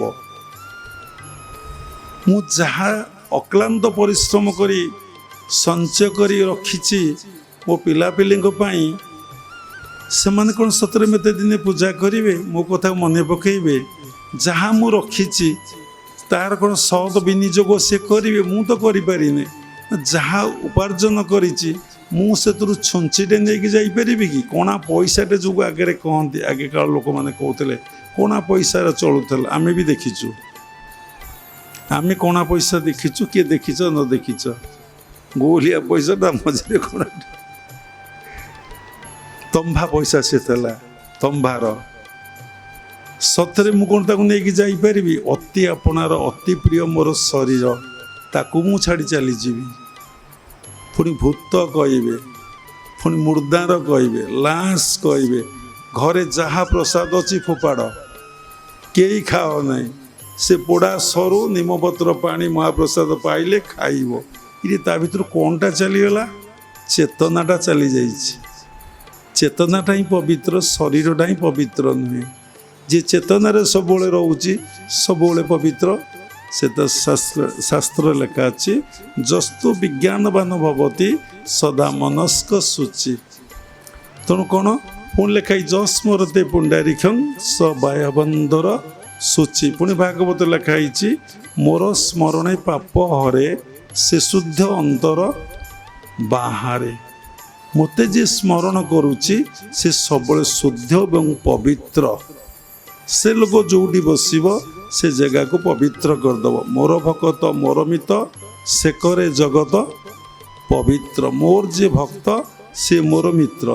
ତାହେଲେ ଭଗବାନଙ୍କର ମିତ୍ର କିଏ? ଏ ଭକ୍ତି ଜଗତର କଥା। କିଏ ତାର ମିତ୍ର? ନା ଯିଏ ତାକୁ ସବୁବେଳେ ଭଜନ କରୁଛି। ଭଜନ ବୋଲି କ'ଣ ଭଜନ ଲେଖାଏ ସିଏକୁ ବୋଲୁଛି? ନା ନା, ତା ନାମକୁ ଜପ କରୁଛି, ସବୁବେଳେ ତାକୁ ଧ୍ୟାନ କରୁଛି, ସବୁବେଳେ ତାକୁ ସ୍ମରଣ କରୁଛି ଏବଂ ତା ନିକଟରେ ନିଜକୁ ସମର୍ପଣ କରିଛି। ବାବା ଏଇଠି କହୁଥିଲେ, ପୂଜା ପଟଠାରୁ ଜପ ଶ୍ରେଷ୍ଠ, ଜପ ଠାରୁ ଧ୍ୟାନ ଶ୍ରେଷ୍ଠ, ଧ୍ୟାନ ଠାରୁ କର୍ତ୍ତା ଭାବ ତ୍ୟାଗ କରିବାଟା ହେଉଛି ସର୍ବଶ୍ରେଷ୍ଠ। ତେଣୁ ଦେଖନ୍ତୁ, ଆପଣଙ୍କର ଜପ ହେଲାଣି କି? ଆଗ ପୂଜା ପାଠ ହେଲାଣି କି? ରଥଯାତ୍ରା ହେଲା, ପ୍ରଭୁଙ୍କର ରଥଯାତ୍ରା ଦେଖିବା ପାଇଁ ଏ ବର୍ଷ କୁଆଡ଼େ 17 ଲକ୍ଷ ଲୋକ ହେଇଥିଲେ ବୋଲି ନ୍ୟୁଜ୍ କହୁଛି। ମାନେ ଆମେ 7-8 ଲକ୍ଷରୁ ଏବେ 17 ଲକ୍ଷ ଲୋକ ପହଞ୍ଚିଲେଣି। କିଭଳି ସେଭଳି ଅବସ୍ଥା। କିନ୍ତୁ ସତରେ ପ୍ରଭୁଙ୍କ ପାଇଁ କିଏ ଗୋଟେ ନୂଆ ବସ୍ତ୍ର କିଣି ନେଇଛି କି ପୁରୀ? ନିଜ ଘରେ ଠାକୁର ନୂଆ ବସ୍ତ୍ରଟେ ପିନ୍ଧେଇଛି କି? ଗୋଟେ ସୁନ୍ଦର ପ୍ରଭୁଙ୍କ ପାଇଁ ଅତର ଯାହାକୁ କହନ୍ତି ସୁନ୍ଦର ପରଫ୍ୟୁମ୍, ମାନେ ସେ ନେଇକି ଯାଇଛି, ମୁଁ ପ୍ରଭୁଙ୍କୁ ଦେବି କି? ମୋ ପ୍ରଭୁଙ୍କ ପାଇଁ ଗୋଟେ ସୁନ୍ଦର ମାନେ ଫଳ କଦଳୀ ନଡ଼ିଆ ସବୁ ନେଇ ସମର୍ପଣ କରିବି କି? ସେ ତ ଭାବର ଠାକୁର, ଭକ୍ତିର ଠାକୁର, ପ୍ରେମର ଠାକୁର। ଆଜ୍ଞା ଚପଲ ଗୋଡ଼ରୁ ଓହ୍ଲେଇବେ ନାହିଁ। ଲୋକ ସେଇ ହାତ ଯୋଡ଼ି ସାଙ୍ଗସାଥି ବନ୍ଧୁବାନ୍ଧବ ଭଳିଆ କ'ଣ କରିବେ କି ନମସ୍କାରଟେ କରିଦେବେ। କାହିଁକି? କାଦୁଅ ହେଇଛି, ଧୂଳି ଲାଗିବ ମୁଣ୍ଡରେ, ଡ୍ରେସରେ ଧୂଳି ଲାଗିବ। ମୁଁ ପ୍ରଭୁଙ୍କୁ କ'ଣ କରିବି? ନା ମୁଣ୍ଡିଆ ମାରିବି। ଆମେ ରଥଯାତ୍ରା ଏ ବର୍ଷ ଦେଖି ଯାଇନୁ। ଆଶ୍ରମରେ ମନ୍ଦିର ପ୍ରତିଷ୍ଠା ପରେ ଆମେ ଆଉ ଯାଉନୁ। କାହିଁକି ଯାଉନୁ? ସେ କଥା ଜଗନ୍ନାଥ ଜାଣିଛନ୍ତି, ବାବା ଜାଣିଛନ୍ତି। ତେଣୁ ଆମେ ଦେଖିଲୁ ଗୋଟେ ଜାଗାରେ ଏସ୍ପି କ'ଣ କରୁଛନ୍ତି ପୁରୀର, ସେ କଥା ଯଦି ଶୁଣିବେ, ସେ ସାଷ୍ଟାଙ୍ଗ ପ୍ରଣାମ କରୁଛନ୍ତି। କେଉଁଠି? ନା ରଥ ପାଖରେ ସାଷ୍ଟାଙ୍ଗ ପ୍ରଣାମ, କାଦୁଅ ପାଣିରେ ସାଷ୍ଟାଙ୍ଗ ପ୍ରଣାମ କରୁଛନ୍ତି। ଥରେ ଚିନ୍ତା କଲ। ତେଣୁ କିଭଳି ଭାବ ଆସିଲେ ଲୋକ ନିଜକୁ ସମ୍ପୂର୍ଣ୍ଣ ତାଙ୍କ ନିକଟରେ ସମର୍ପଣ କରିଦିଏ। ଆପଣ ଦେଖିଲେ ଆପଣ ସାଷ୍ଟାଙ୍ଗ ପ୍ରଣାମ କରିପାରିବେ? ଚପଲ ଗୋଡ଼ରୁ ଓହ୍ଲେଇବେ ଯେଉଁମାନେ ରଥରେ ଜଗନ୍ନାଥଙ୍କୁ ଦର୍ଶନ କରନ୍ତି। ଯଦି ଓହ୍ଲେଇବେ ଚପଲଟା ପାଖରେ ଥୁଆ ହେବ, ଚିନ୍ତା ହେବ କାଳେ କିଏ ନେଇଯିବ କି? ଆଚ୍ଛା, ଆମେ ତ ପ୍ରଭୁଙ୍କୁ ଦର୍ଶନ କରିବାକୁ ଯିବା, ଏ କଥାଟା ଭଲ ନୁହେଁ। ସାଧନାର ବିଘ୍ନ କ'ଣ? କେମିତି କାମିନୀ ହେବ, କେମିତି କାଞ୍ଚନ ହେବ, ଏଇ 3ଟି କଥା ଆଜି ଭାବିଥିଲି। ପ୍ରତିଷ୍ଠା, ଏଇ କାମିନୀ କଥାରୁ କଥା କୁଆଡ଼େ ପଳେଇଲାଣି, ଘଣ୍ଟାଟେ ହେଲାଣି। ପୁଣି କାଞ୍ଚନକୁ ଯାଇନି, ପ୍ରତିଷ୍ଠାକୁ ଯାଇନି। କାଳେ କିଏ ନେଇ? ଆଚ୍ଛା, ତେମେ ତ ରଥଯାତ୍ରା ଦେଖିଯିବ। ଆଚ୍ଛା, ଏତେ ପୁରୁଷ ଲୋକ ହୁଅନ୍ତୁ, ମା ମାନେ ହୁଅନ୍ତୁ, ଏଇ ଚେନ୍ ପକେଇକି ତାକୁ ବାହାରେ ପକେଇବାର ଆବଶ୍ୟକତା କ'ଣ? କେତେ ଲୋକଙ୍କର ଏ ବର୍ଷ ଚେନ୍ ଯାଇଛି, ପୁରୁଷ ଲୋକଙ୍କ, ସ୍ତ୍ରୀ ଲୋକଙ୍କର। ଆମ ଆଶ୍ରମର ଦୀକ୍ଷିତ ମା ଜଣେ ଯାଇଥିଲେ ଆର ବର୍ଷ, 5 ଲକ୍ଷ ଟଙ୍କା ଚେନ୍ ଛାତି ଉପରେ ପକେଇଥିଲେ। ଆମେ ତ ବୁଝିପାରୁନି ସେ ଜଗତର କଥା। ସେଥିଲାଗି ଆମ ନାଁ ଦିଆହେଇଛି ଓଲା ବୁକା ବାବା। ସେ କ'ଣ ପକେଇଲେ କୁଆଡ଼େ ଠାକୁର ଆଶୀର୍ବାଦ କରନ୍ତି, କହନ୍ତି ତ କ'ଣ ଆଉ କାନରେ ପିନ୍ଧିଲେ ଏକଡ଼ା ପକେଇଲେ ଆଶୀର୍ବାଦ କରିବେ। ତାକୁ କିଏ ନେଇଗଲା ଆଉ କ'ଣ ଠାଣିକି। ଆଉ ସେ କାହା ଆଗରେ କଥା କହିବେ? କ'ଣଟା ମୁଁ ଧାରଣ କଲେ ଭଗବାନ ମୋର ଖୁସି ହେବେ, ଖୁସି ନୁହଁ ଆନନ୍ଦ ହେବେ, ମୋତେ ଆଶୀର୍ବାଦ କୃପା କରିବେ, ସେ କଥା ଜଣା ନାହିଁ। କ'ଣଟା ମୁଁ ଧାରଣ କଲେ ନା ମୁଁ ସତକୁ ଧାରଣ କଲେ। ସରଳ ଭାଷାରେ କହିଲେ ମୁଁ ଭଗବାନଙ୍କୁ ଭକ୍ତି କଲେ, ଭଗବାନଙ୍କୁ ବିଶ୍ୱାସ କଲେ। ଆରେ ଯଦି ବିଶ୍ୱାସ ଅଛି ତାହେଲେ ଚପଲଟା ଧୋଉ ଧୋଉ ତୁମେ ଲକ୍ଷ୍ୟ ରଖୁଛ, ମୁଁ ଗୋଡ଼ ଉପରେ ପକାଇକି ପ୍ରଣାମ କରୁଛ। ଏସବୁ କଥା କାହିଁକି ବାବା କହୁଛନ୍ତି? କାହିଁକି ସାଧନାର ଦର୍ଶନର ସୁଫଳ, ଧ୍ୟାନର ସୁଫଳ କାହିଁକି ଆମକୁ ମିଳୁନାହିଁ? ଆମ ଭିତରେ ତ କାମିନୀ ଚିନ୍ତା ରହିଲା, ଉପଭୋଗର ଲାଳସା ସବୁବେଳେ ରହିଲା। ଖାଲି ବାବା କହିଲେ କାମିନୀ ଉପଭୋଗତା ନୁହେଁ, ଏନି କାମନାଯୁକ୍ତ କର୍ମଟା ହିଁ ସାଧନାର ଘୋର ବିଘ୍ନ। ତେଣୁ ସେଥିଲାଗି ଭାଗବତରେ ଜଗନ୍ନାଥ ଦାସ ଲେଖିଲେ କ'ଣ ନା ଆତ୍ମାକୁ ଆପଣ ଉଧରେ ନିଷ୍କାମ ଜନ୍ମେ ଯା ଶରୀରେ।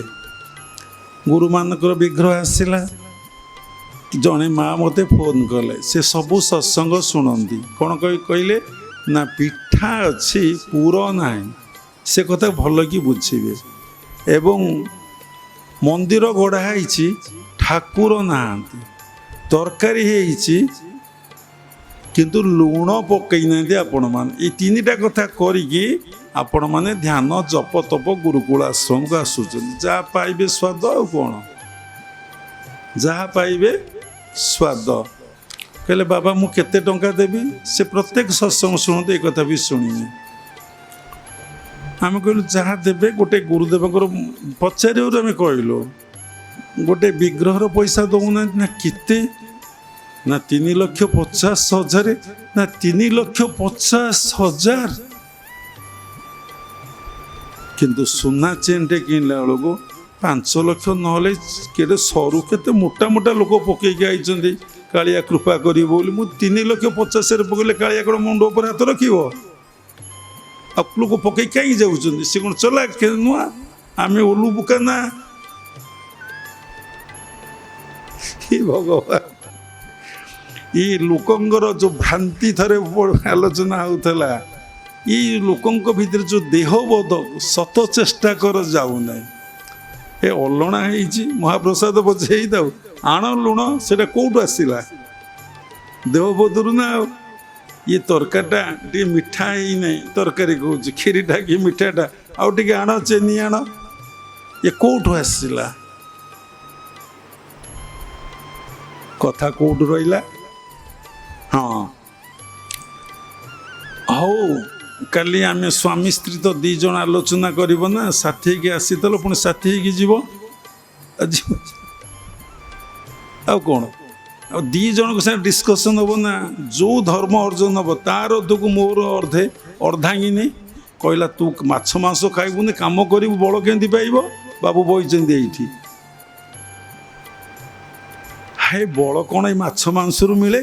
ଯେଉଁମାନେ ମାଛ ମାଂସ, ହାତୀ ତ ମାଛ ମାଂସ ଖାଏ ନାହିଁ, ହାତୀ କେତେ ବଳବାନ।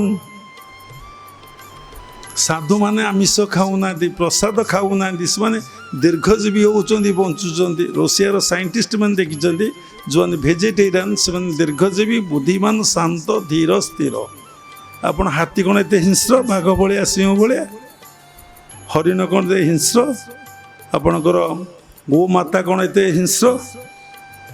ମାଙ୍କଡ଼ କ'ଣ ଏତେ ହିଂସ୍ର? ଯେଉଁମାନେ ଖାଉଛନ୍ତି ଦେଖିଲ।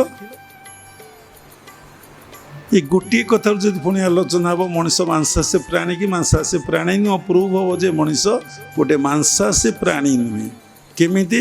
ଯିଏ ମାଂସାଶୀ ପ୍ରାଣୀ ସେ ଜୁଆରେ ପାଣି ପିଏ। ଆପଣ ଦେଖିବେ ବାଘ, ସିଂହ, ଭାଲୁ ଏଗୁଡ଼ା ସବୁ ମାନେ ଜିହ୍ୱାରେ ପାଣି ପିଇବେ। କୁକୁର ଦେଖିବେ, ବିଲେଇ ସବୁ ଜିହ୍ୱାରେ ପାଣି ପିଇବେ। ଯେଉଁମାନେ ମାଂସାଶୀ ପ୍ରାଣୀ ନୁହନ୍ତି, ସଂକ୍ଷେପରେ ବାବା କହିବେ, ସେମାନେ ଓଠରେ ପାଣି ପିଇବେ। ଯେଉଁମାନେ ମାଂସାଶୀ ପ୍ରାଣୀ ସେମାନଙ୍କର ଦେଖିବେ 2ଟା ଦାନ୍ତ ଆମର ଏମିତି ପଡ଼ୁଛି, ପରସ୍ପର ଦାନ୍ତକୁ ଦାନ୍ତ ऊपर दांत पर दांतटा पड़ुची जो माने मांसाशी प्राणी दांत को दांत तांकर एमती पड़ो मुनिया दांत ना एमती रहिले खंडिया हो नष्ट हो ए वर्ष टाइया को जगन्नाथ मंदिर भूल कहले ठाकुर ऊपर काढ़ीदे कहीं काढ़ीदे सेवायत मैंने चाहती आम प्रभु केमती सुरक्षा प्रभुर सुरक्षा प्रभु केमती आमर भले रुहतु टाइयाटा बांधिले प्रभुंर बहुत सुंदर देखा जाए किंतु बंधा तो है मेघ तो जोरे बर्षिला सोल सब ओदा होगा टाइया सब भारी होगा एवं झड़ी पड़ा सोल गुड़ाक जो सब बाउंश काठी जो कराई कौन तीर भाया मुनिया भरिक सोल मराई जदि गोटे सेवायत देहरे बाजिज पहँटी कर नेला बेले कौन हम रक्त बही पड़े महास्नान हे रथयात्रा हम आउटी एवं प्रभु को केमती कभर कर प्रभु को केमती अंगटा सुरक्षा रखा से माने चिंता करी ठाकुर को नहीं जाती किंतु केते कथा अज्ञानी मानक भितर आलोचना चलला चलुची से भली धर्म जगत रे बहुत अज्ञान कथा अच्छी सुना चेन जिते मोटार जे पिंधिकी जापर रथ को कान लगे गोड़े लगे हाथ में लगे प्रभु ताको कृपा करेंगे कौन हम ना से केमती चोरी हम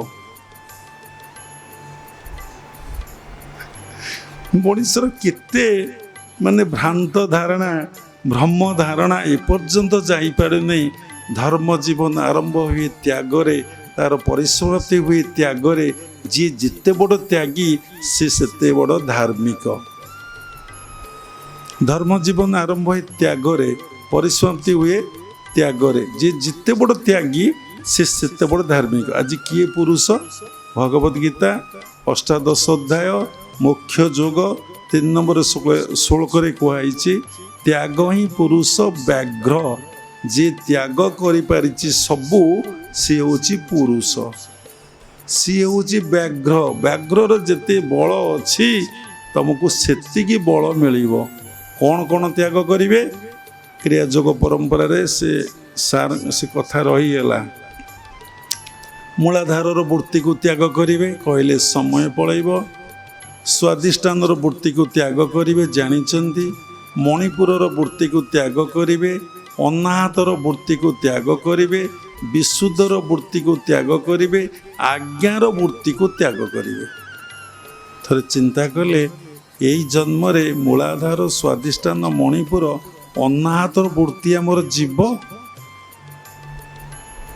जीव जीव नहीं कहार जीव अच्छी से सदिच्छा रही से कथा से भाविला बसिकी तेणु कौन ना जहाँ भितर विवेक उदय होती भितर भावना आसूची जहाँ भितर विवेक उदय होने ता भितर भावना आसबना सतसंग बिनु विवेक न होई जो बिरंची शंकर सम होई सत्संग कले आपण भितर विवेक उदय विवेक कौन करे ना सत्य असत्य को बाछि दिए ये संसार विवेक तुम केबे सपोर्ट तुम कर कौन कर पाप करछ एटा पाप एटा पुण्य करछ एटा पुण्य एटा न्याय एटा अन्याय एटा धर्म एटा अधर्म एटा पाप एटा पुण्य गुरु को मारिबाटा पाप पुण्य संसार को पालन करवाटा कौन पुण्य गुरु को मारिबाटा पुण्य संसार पालन करवाटा माने अद्भुत थॉट्स तुम भीतर आसो जदि विवेक उदय हम तुम सबूटा को जापर सबू घटना कला बेले तुम भीतर गोटे चेतना जाग्रत हो ना यहाँ उचित यहाँ उचित नहीं यहाँ करवाटा ठीक यहाँ करवाटा ठीक नहीं जहाँ भीतर विवेक आसला ता भीतर कौन हम ना वैराग्य आसो कौन वैराग्य आसो असत्य को जो मनुष्य छाड़ी दिए मिथ्याटा को जो छाड़ी दिए अनित्यटा को जो त्याग कर दिए ताकू कहते वैराग्य कौन वैराग्य अर्थ न सब छाड़ी जंगल को जाए सीटी पुणी आश्रम कर सीटी पुणी बाहा पड़ो सीटी पुणी गाई रख सीटी पुणी से कौन कर पत्र कुड़िया कर बसिक तेणु असत्य को त्याग कले लोक धार्मिक हम ना यही सबको पिंधिले लोक धार्मिक हम। जड़े आज प्रश्न करुँच बाबा मु आ व्रत करी। अरे व्रत शब्दर अर्थ कौन? तुम तो गुरु आश्रित हल, तुम गोटे व्रत धर्म को केमी धारण करी से नचले हाथ गुड़ाक सूता बांधि पकईले से साधारण लोक मैंने बांधे जहाँ किसी नॉलेज ना। तुम्हें ज्ञान लाभ कल तुम भितर कौन भ्रांति जीव ना? तुम भितर अज्ञानता कौन जीव ना? प्रकृत अर्थटा कौन जान? आउ कौन व्रत? पुणी व्रतटा हूँ गोटे संकल्प, पुणी गोटे कामना, पुणी गोटे बासना। गोटे कामना ईश्वर प्राप्ति से संपूर्ण त्याग करिया पड़ो। तेणु आपण अष्टांग जोग जो पतंजल ऋषि रचना कले जो शास्त्र रे क्रिया जोगर कथा सुंदर भाव लेखा अच्छी। कौन लेखा अच्छी ना? तप स्वाध्याय ईश्वर प्रणिधानी क्रिया जोग कहले समय जीव से 8टा कथा लिखाई। जोगर 8टी अंग जम नियम आसन प्राणायाम प्रत्याहार धारणा ध्यान समाधि। प्रत्याहार धारणा ध्यान समाधि 4। जम नियम आसन होची प्राणायाम होची 4। देखो जम नियम आसन प्राणायाम आपण करू करू जुग चल जीव आपणकर प्रत्याहार हो पार नहीं। जदि सबुथुर मन को मारी संकल्प करी सत्संकल्प भगवान को केंद्र करी जदि गोटे जगह साधना बसब तुम प्रत्याहार हो। मन सबुथुर निवृत्त हवाटा हूँ प्रत्याहार। कथा रहा कौन? हो काली कि आम कहबू मूर्ति केते टंका दबो? पचारे बाबा केते देल हम? लगे मिनिमम 11 लक्ष माने केते जन को ठीक करिया पड़िबो? 22 जन को ठीक करिया पड़िबो। 50-50 हजार देले 22 जन देले जाए हम। तेणु आप गोटे कम करूँ आप 50,000 देवे बेसी दिंतु ना। कहले आज्ञा कि चाकरी आम करूँ टंका 50-50 हजार पाऊँ लक्ष टंका ये 50,000 टंका आम देदेबू ठाकुर कहली कि ना आम कौन आपन को कहूँ आप दिंतु बोले आप पचारे बोले आम कहूँ किसी असुविधा नहीं ना। मुझे कथा भावुँ बोले कौन ना नदेले आप रागिबे नहीं तो। मुझे आप टीचर ना आज्ञा हाँ। मुझे जे पिलाटा परीक्षा ए वर्ष को 2 थर 3 थर एवं 7 दिन थे परीक्षा होफल पिला बहुत स्कलार टैलेंट हो जाती। अंडा खाइले पिला मेमोरी पावर बढ़ी जाइए ना कि कौन सब पढ़ुं आगे सब मूर्ख थे माने कि प्रकार विकृत अवस्था भी सोसाइटी एक कथा कहले तुमको भी बांधि ने लोक। तेणु पिलाटे जान 5टा प्रश्न को माने आगे आम बेले था 20 नंबर एवं तो कौन हो सब सर्टकट हो जाइए। अरे बापा 2 नंबर 3 नंबर है। तेणु पिलाटा 5टा क्वेश्चन पढ़ी से 2टा क्वेश्चन आंसर मैं लिखी से 100% ठीक लिखिन। आप 5-5 10 कि 10-10 20 देवे कि 15-15 30 देवे। अच्छा से आप रागिबे कि ना? सी तो लिखला पाठ पढ़ला मु तो मार्क देली मु कहीं रागिबी? देखो टीचर मानक लेक्चर मानक केते सुंदर बुद्धि गुरु को केमती कथबार्ता करुँच। गुरु ओला बुका।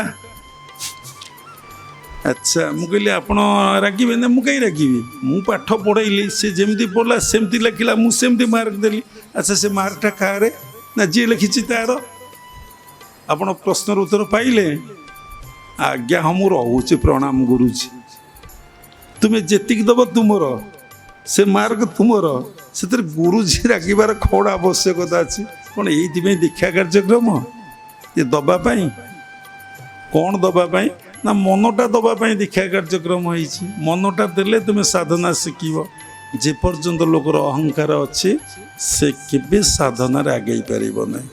थे चिंता करी देखंतु यही जन्म मूलाधार स्वादिष्ठान मणिपुर अनाहत पूर्ति को आप त्याग करें कौन ना मु व्रत करी ତାକୁ ଛାଡ଼ିବି? ମୁଁ ଭଗବାନଙ୍କୁ କହିକି ଆସିଥିଲି, ଯଦି ମତ୍ୟମଣ୍ଡଳେ ମୁଁ ହୋଇବି ଜନ୍ମ, ତୋ ନାମ ଗାଉଥିବି ସୁମରି, ବଡ଼ ମାୟାବୀ ଜୀବନ ହୋଇ କାହାରି, ଦିନେ ନବଜୋ ରାମକୃଷ୍ଣ ଶ୍ରୀହରି। କେତେଥର କହିକି ତୁ ଗଲୁଣୁ ଆଇଲୁଣୁ, ଭଗବାନ ପାଇଁ କରିଥିବା କଣ୍ଡିସନକୁ ଭୁଲିଗଲ। ଛାଡ଼, ସେଇଟା ତୁମେ ଭଗବାନଙ୍କୁ ଦେଖିନ। ସେ କିଏ ମୁନିରୁ ସେ ଗଞ୍ଜେଇ ଫଞ୍ଜେଇ ଖାଇ ତାକୁ ଲେଖିଦେଇଛି, ସେ କଥାଟା ଭୁଲ। କାରଣ ତୁମେ ତ ଦେଖିନ, ଆଉ ବିଶ୍ୱାସ କେମିତି କରିବ? ଆଚ୍ଛା, ଗୁରୁଙ୍କୁ ଦେଖିଛ ନା? ହଁ। ଆଚ୍ଛା, ଗୁରୁଙ୍କ ପାଖରେ ସଂକଳ୍ପ କରୁଛ ଜଳ ତୁଳସୀ ମହାପ୍ରସାଦ ଧରିକି ନା? ଆଜ୍ଞା ହଁ। ମୁଁ ପ୍ରତ୍ୟେକ 2 ବେଳା ଧ୍ୟାନ କରିବି ନା? ଆଜ୍ଞା ହଁ। ଗୁରୁଦେବ ଯେଉଁ ଉପଦେଶ ଦେବେ ତାକୁ ଆଜ୍ଞା ପାଳନ କରିବି, ଆତ୍ମୋପଲବ୍ଧି ଦେବେ ନା? ଆଜ୍ଞା ହଁ। ଆଜ୍ଞା, କରୁଛ କ'ଣ? ସେ ବ୍ରତ ପାଳନ କରୁଛ? ନାହିଁ। ଇ କ'ଣ ବ୍ରତ? ଆଜି ଉପବାସ, ଆଜି ଭେଜ୍, କାଲି ନନ୍ ଭେଜ୍। କିନ୍ତୁ କେଉଁ ଶାସ୍ତ୍ରରେ ଲେଖା ନାହିଁ। ମାନେ ଧର୍ମଟା ଏବେ କେମିତି? ଗୋଟିଏ ବାର ଆମିଷ ଛାଡ଼, ଅଲଗା ବାର ଆମିଷ ଧୀରେ ଧୀରେ ଛାଡ଼ି ହେଇଯିବ। ଆଚ୍ଛା, ଗୋଟେ ବାର ଛାଡ଼ିବା ବେଶୀ ହେଲା, 6ଟା ବାର ଖାଇଲ, 6ଟା ବାରର ପ୍ରଭାବ ପଡ଼ିବ ନା ଗୋଟେ ବାରର ପ୍ରଭାବ ପଡ଼ିବ? କେଉଁ ବାରର ପ୍ରଭାବ ପଡ଼ିବ? ମୁଁ ଯେଉଁ କାମ ବହୁତ ସମୟ କରୁଛି ତାର ପ୍ରଭାବ ମୋ ମାଇଣ୍ଡ ବ୍ରେନ୍ ଉପରେ ପଡ଼ିବ, ନା ଯେଉଁ କାମ 10 ମିନିଟ୍ 15 ମିନିଟ୍ କରୁଛି ସେଇ କଥାଟା ମୋ ମାଇଣ୍ଡ ବ୍ରେନ୍ ଉପରେ ପଡ଼ିବ? ତେଣୁ ଏ କଥା ମୁଁ କାହାକୁ କ୍ରିଟିସାଇଜ୍ କରୁନି, କମେଣ୍ଟ କରୁନି। ଏଠି କହିବାର ଅର୍ଥ ହେଉଛି, ଲୋକ ପ୍ରକୃତ ମାନେ ସତ୍ୟଟା କ'ଣ, ଧର୍ମଟା କ'ଣ, ଈଶ୍ୱର କ'ଣ, ଆଧ୍ୟାତ୍ମିକ ଜିନିଷଟା କ'ଣ ଲୋକମାନେ ଜାଣନ୍ତି ନାହିଁ। ସାଧୁମାନେ ବି ଜାଣନ୍ତି ନାହିଁ। ଆମେ ସାଧୁ କାହାକୁ କହୁଛେ? ଯିଏ ଦାଢ଼ି ରଖିଛି, କି ଲଣ୍ଡା ହେଇଛି, କି ଚୈତନ୍ୟ ଚୁଟି ରଖିଛି, କି ତିଳକ ନେଇଛି, କି ମାଳି ପକେଇଛି, ଗେରୁଆ ପିନ୍ଧି ଭାବୁଛି ବାବାଜୀ, ଇଏ କିଛି ଭୁଲ କରିବନି, ଇଏ ସାଧୁ, ଇଏ ବୈରାଗ୍ୟ ସମ୍ପନ୍ନ, ପ୍ରତ୍ୟାହାର ଆଠି ହେଇଛି। ଆରେ ସିଏ ଡ୍ରେସ୍ ପିନ୍ଧିଛି, ଏସବୁ ଧାରଣ କରିଛି ସାଧୁ ଜୀବନ କାଟିବା ପାଇଁ, ସାଧନା କରିବା ପାଇଁ। ସେ ଗୋଟାଏ ପାଦ ପକେଇଛି, ତେମେ ତାକୁ ସାଧୁ ସାର୍ଟିଫିକେଟ୍ ଦେଇଦେଲ? କେମିତି ତାକୁ ସାଧୁ ସାର୍ଟିଫିକେଟ୍ ଦେଇଦେଲ? ଗୁରୁଦେବଙ୍କୁ ପଚାରିଲେ, ଆପଣ କ'ଣ ସନ୍ଥ? ନା, I am always try to be a monk, to be a ସନ୍ଥ। ମୁଁ ହେବା ପାଇଁ ପ୍ରୟାସ କରୁଛି, ମୁଁ ହେଇନାହିଁ। ହେଲେ ତୁମେ କାହିଁ ମୋତେ ପ୍ରଶ୍ନ କରିବ, ମୁଁ କାହିଁ ଉତ୍ତର ଦେବି? ଆମର କନସେପ୍ଟ କ'ଣ ନା, ଇଏ ଗେରୁଆ ପିନ୍ଧିଛି ମାନେ ଇଏ ଲଣ୍ଡା ହେଇଛି, ମାନେ ବାବାଜୀ ଭିତରେ କାମ ନାହିଁ, କ୍ରୋଧ ନାହିଁ, ଲୋଭ ନାହିଁ, ମୋହ ନାହିଁ, ମଦ ନାହିଁ, ମାଶ୍ଚର୍ଯ୍ୟ ନାହିଁ, କିଛି ନାହିଁ, ପିଓର ହେଇଯାଇଛି। ଏଣେ କାମନାଯୁକ୍ତ କର୍ମ ମୁଁ କରୁଛି, ମୋର ନିଷ୍କାମ ଭାବ ଆସିନାହିଁ।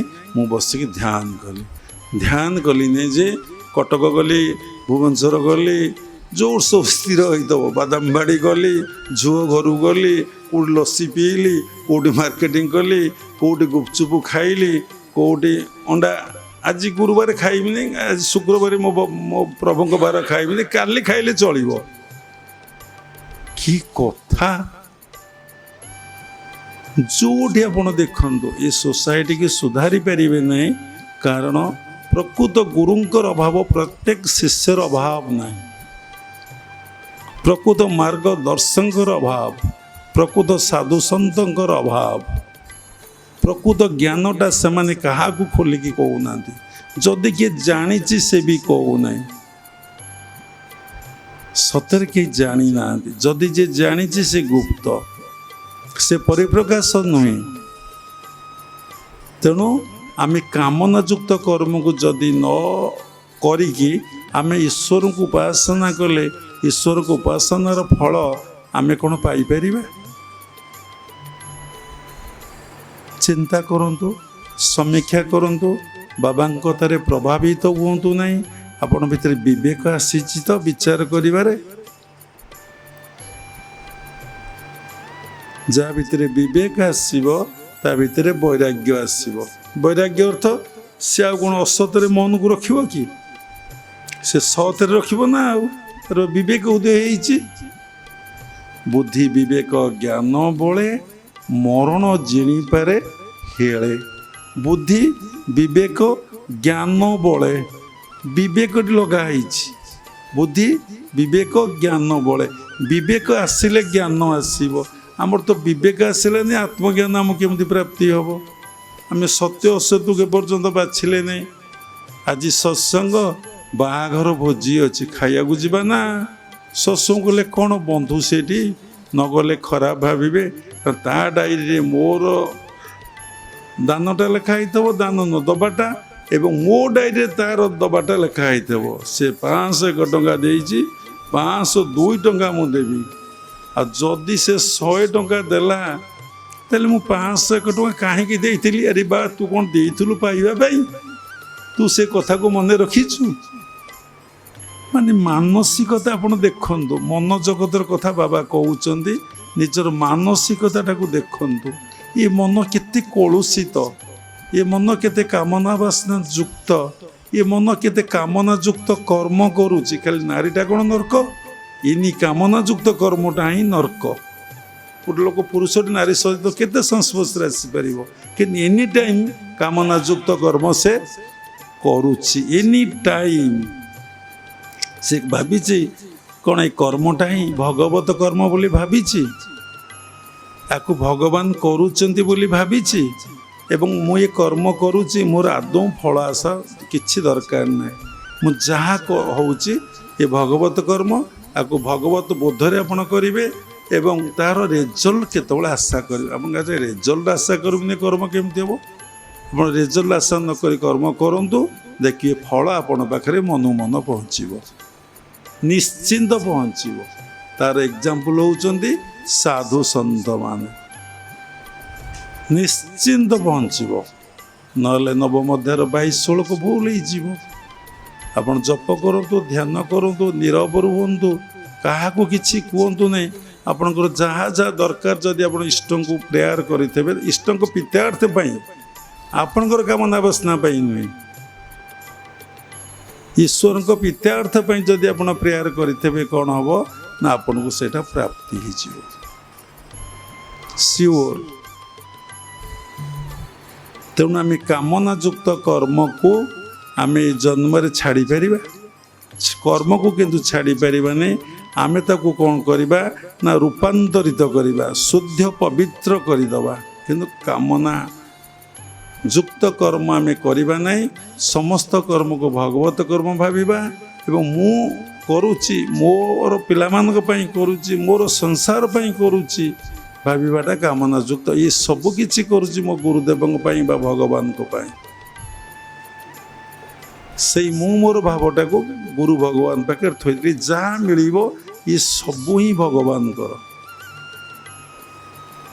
କବିର ଲୁଗା ନେଇ ହାଟକୁ ଯାଉଥିଲେ, ଲୁଗା ଧରି ବସୁଥିଲେ, ସୁନ୍ଦର ଲୁଗା ବୁଣୁଥିଲେ। ସେ ଲୁଗାରେ ଭାବ ଭକ୍ତି ପରିପୂର୍ଣ୍ଣ ହିଁ ରହୁଥିଲା। ସେ ଭାବରେ ଲୁଗା ହିଁ ବୁଣୁଥିଲେ। ଆଜ୍ଞା ଇଏ କେତେ ଟଙ୍କା? ନା ଏତିକି ଟଙ୍କା। ନା ଆଜ୍ଞା ଏତିକି ପରିଶ୍ରମ ହେଇଛି, ଏତିକି ଲୁଗା ଖର୍ଚ୍ଚ ହେଇଛି, ଲୁଗା ବୋଲେ ସୂତା ଖର୍ଚ୍ଚ ହେଇଛି, ଏତିକି ଟଙ୍କା। ହଉ, ତୁମେ ଯଦି ଚାହୁଁଛ ଠାକୁରଙ୍କ ସେବାରେ ଲଗାଇବ, ତାହେଲେ ଏଇଟା ସମ୍ପୂର୍ଣ୍ଣ ସେମିତି ନେଇଯାଅ। ଆପଣ ଏମିତି କଥା କେବେ କହିବେ? ଯିଏ ଠାକୁର ପାଇଁ ମାଗିବ ଭିକ୍ଷା, ଠାକୁରଙ୍କ ସେବା କରି, ଆଜ୍ଞା ମୁଁ ଆମ ପାଖରେ କ'ଣ କିଛି ଅଛି କି? କ'ଣ କହିଲା ନା 100 କାମ ଥବ, ତୁ କ'ଣ କରିବୁ ନା ଗାଧେଇବୁ। ମୋ କଥାଟା ଠିକ୍ ଭାବରେ ମନେ ନାହିଁ। 1000 କାମ ଥବ, ତୁ ଖାଇବୁ। 1,00,000 କାମ ଥବ, ତୁ ଦାନ ଦେବୁ। 1,000,000 କାମ ଥବ, ତୁ ବସି ସନ୍ଧ୍ୟା କରିବୁ। 1,000,000 କର୍ମ ତ୍ୟକ୍ତା ହରିଂ ଭଜତ। ଆମେ ଜୀବନରେ ଏ କଥାକୁ ଶୁଣିଛେ, ଆମେ କରୁଛେ? ମୁଣ୍ଡ ଧୋଇବାକୁ ଆଜି ଲକ୍ଷ୍ମୀବାର, ସେଇଟା ଧୋଇବା ସାମ୍ପ ଲଗେଇକି। କି ପ୍ରକାର ପାଗଳାମି! ଆଜି ଘର ଦ୍ୱାର ସଫା ସୁତରା, କାଲି ଅଳିଆ ଆବର୍ଜନା। ଆଜି ପୁରା ପରିଷ୍କାର, ଲକ୍ଷ୍ମୀ ଆସିଛନ୍ତି, ଚିତା ପଡ଼ିଛି, ଆଉ ଭୋଗରାଗ ହେଇଛି। ଦେଖୁନ ଚିତି ଓଷା ପର୍ବପର୍ବାଣୀ ହେଉଛି, ଆଗ ଖାଇବାଟା ଚିନ୍ତା, ପ୍ରଭୁଙ୍କ ପାଇଁ କ'ଣ କ'ଣ ଭୋଗ ହେବ, ସେ ଭୋଗଟା କେମିତି କଲେ ଭଲ ଲାଗିବ? ପ୍ରଭୁଙ୍କୁ ଭଲ ଲାଗିବ ନା ମୋ ଛୁଆ ପିଲା ମୋତେ ଭଲ ଲାଗିବ?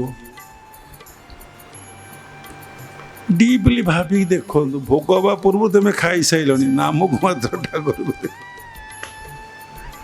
ଆମେ ଏସବୁ କଥା ରାତି ରାତି ଦିନ ଦିନ ଭାବୁ। ଏ କାମନା ଯୁକ୍ତ କର୍ମ କୌନ ନିଷ୍କାମରେ ପରିଣତ ହବ। କର୍ମ ତ୍ୟାଗ କରିହେବନି। ବିନା କର୍ମରେ ସଂସାରରେ କେହି ରହିବେନି। କି ବଡ଼ ବଡ଼ ଲୋକମାନେ ସବୁ ଆଜିକାଲି କହୁଛନ୍ତି କର୍ମଣି ବାଧିକାରସ୍ତି ମାଂ ଫଳେଷୁ କଦାଚନ। ଆରେ ବାପା, ତୁମେ ଯଦି ଏଭଳି ଭାବ ରହିଛ, ତୁମେ ସବୁ ଏମିତି କାମ କାହିଁକି କରୁଛ? ତୁମର ଫଳ ଆଶା ନାହିଁ। ତୁମେ ପ୍ରତ୍ୟେକ କର୍ମକୁ ନିଷ୍କାମରେ ପରିଣତ କରିଦେଇଛ। ପ୍ରତ୍ୟେକ କର୍ମକୁ ଭଗବତ କର୍ମ ବୋଲି ଭାବିଛ। ପ୍ରତ୍ୟେକ କର୍ମକୁ ତୁମେ ଆତ୍ମବୋଧରେ କରୁଛ। ସେଇଟା ହେଲା କାମନା ଯୁକ୍ତ କର୍ମ ହିଁ ତମକୁ ନର୍କକୁ ନବ। ପ୍ରତ୍ୟେକ କର୍ମକୁ ଆମେ କିଭଳି ଭାବରେ ନିଷ୍କାମ କର୍ମରେ ପରିଣତ କରିପାରିବା, ତାର କୌଶଳ ଗୁରୁଦେବ କୋଉ ଗୁରୁଦେବେ ନା ଆତ୍ମଜ୍ଞାନୀ ଗୁରୁ ତତ୍ତ୍ୱ ଗୁରୁଦେବେ ଚତୁର୍ଥ ଅଧ୍ୟାୟର 34 ଶ୍ଲୋକରେ ଭଗବାନ କହିଛନ୍ତି ବା ବାରମ୍ବାର ଉପସ୍ଥାପନା କରିଛନ୍ତି। ସେକେଣ୍ଡ କ'ଣ ସଂକ୍ଷେପରେ ସାରିବା। ସେକେଣ୍ଡରେ କ'ଣ ହେଉଛି ନା କାଞ୍ଚନ ବା ଟଙ୍କା ପଇସା। ଯାହାକୁ ଦେଖ ସେ ଶଯ୍ୟା ତ୍ୟାଗରୁ ଶଯ୍ୟାକୁ ଯିବା ପର୍ଯ୍ୟନ୍ତ ଅକ୍ଲାନ୍ତ ପରିଶ୍ରମ କରୁଛି। ଭାଇ କାହିଁ ଖଟୁଛୁ? ନା ଟଙ୍କା ପାଇଁ। ଆଉ ବହୁ କଷ୍ଟରେ କହିବ। ସେ ଖୋଲି କହେ। ପରସ୍ପର ସମସ୍ତେ ଜାଣିଛନ୍ତି।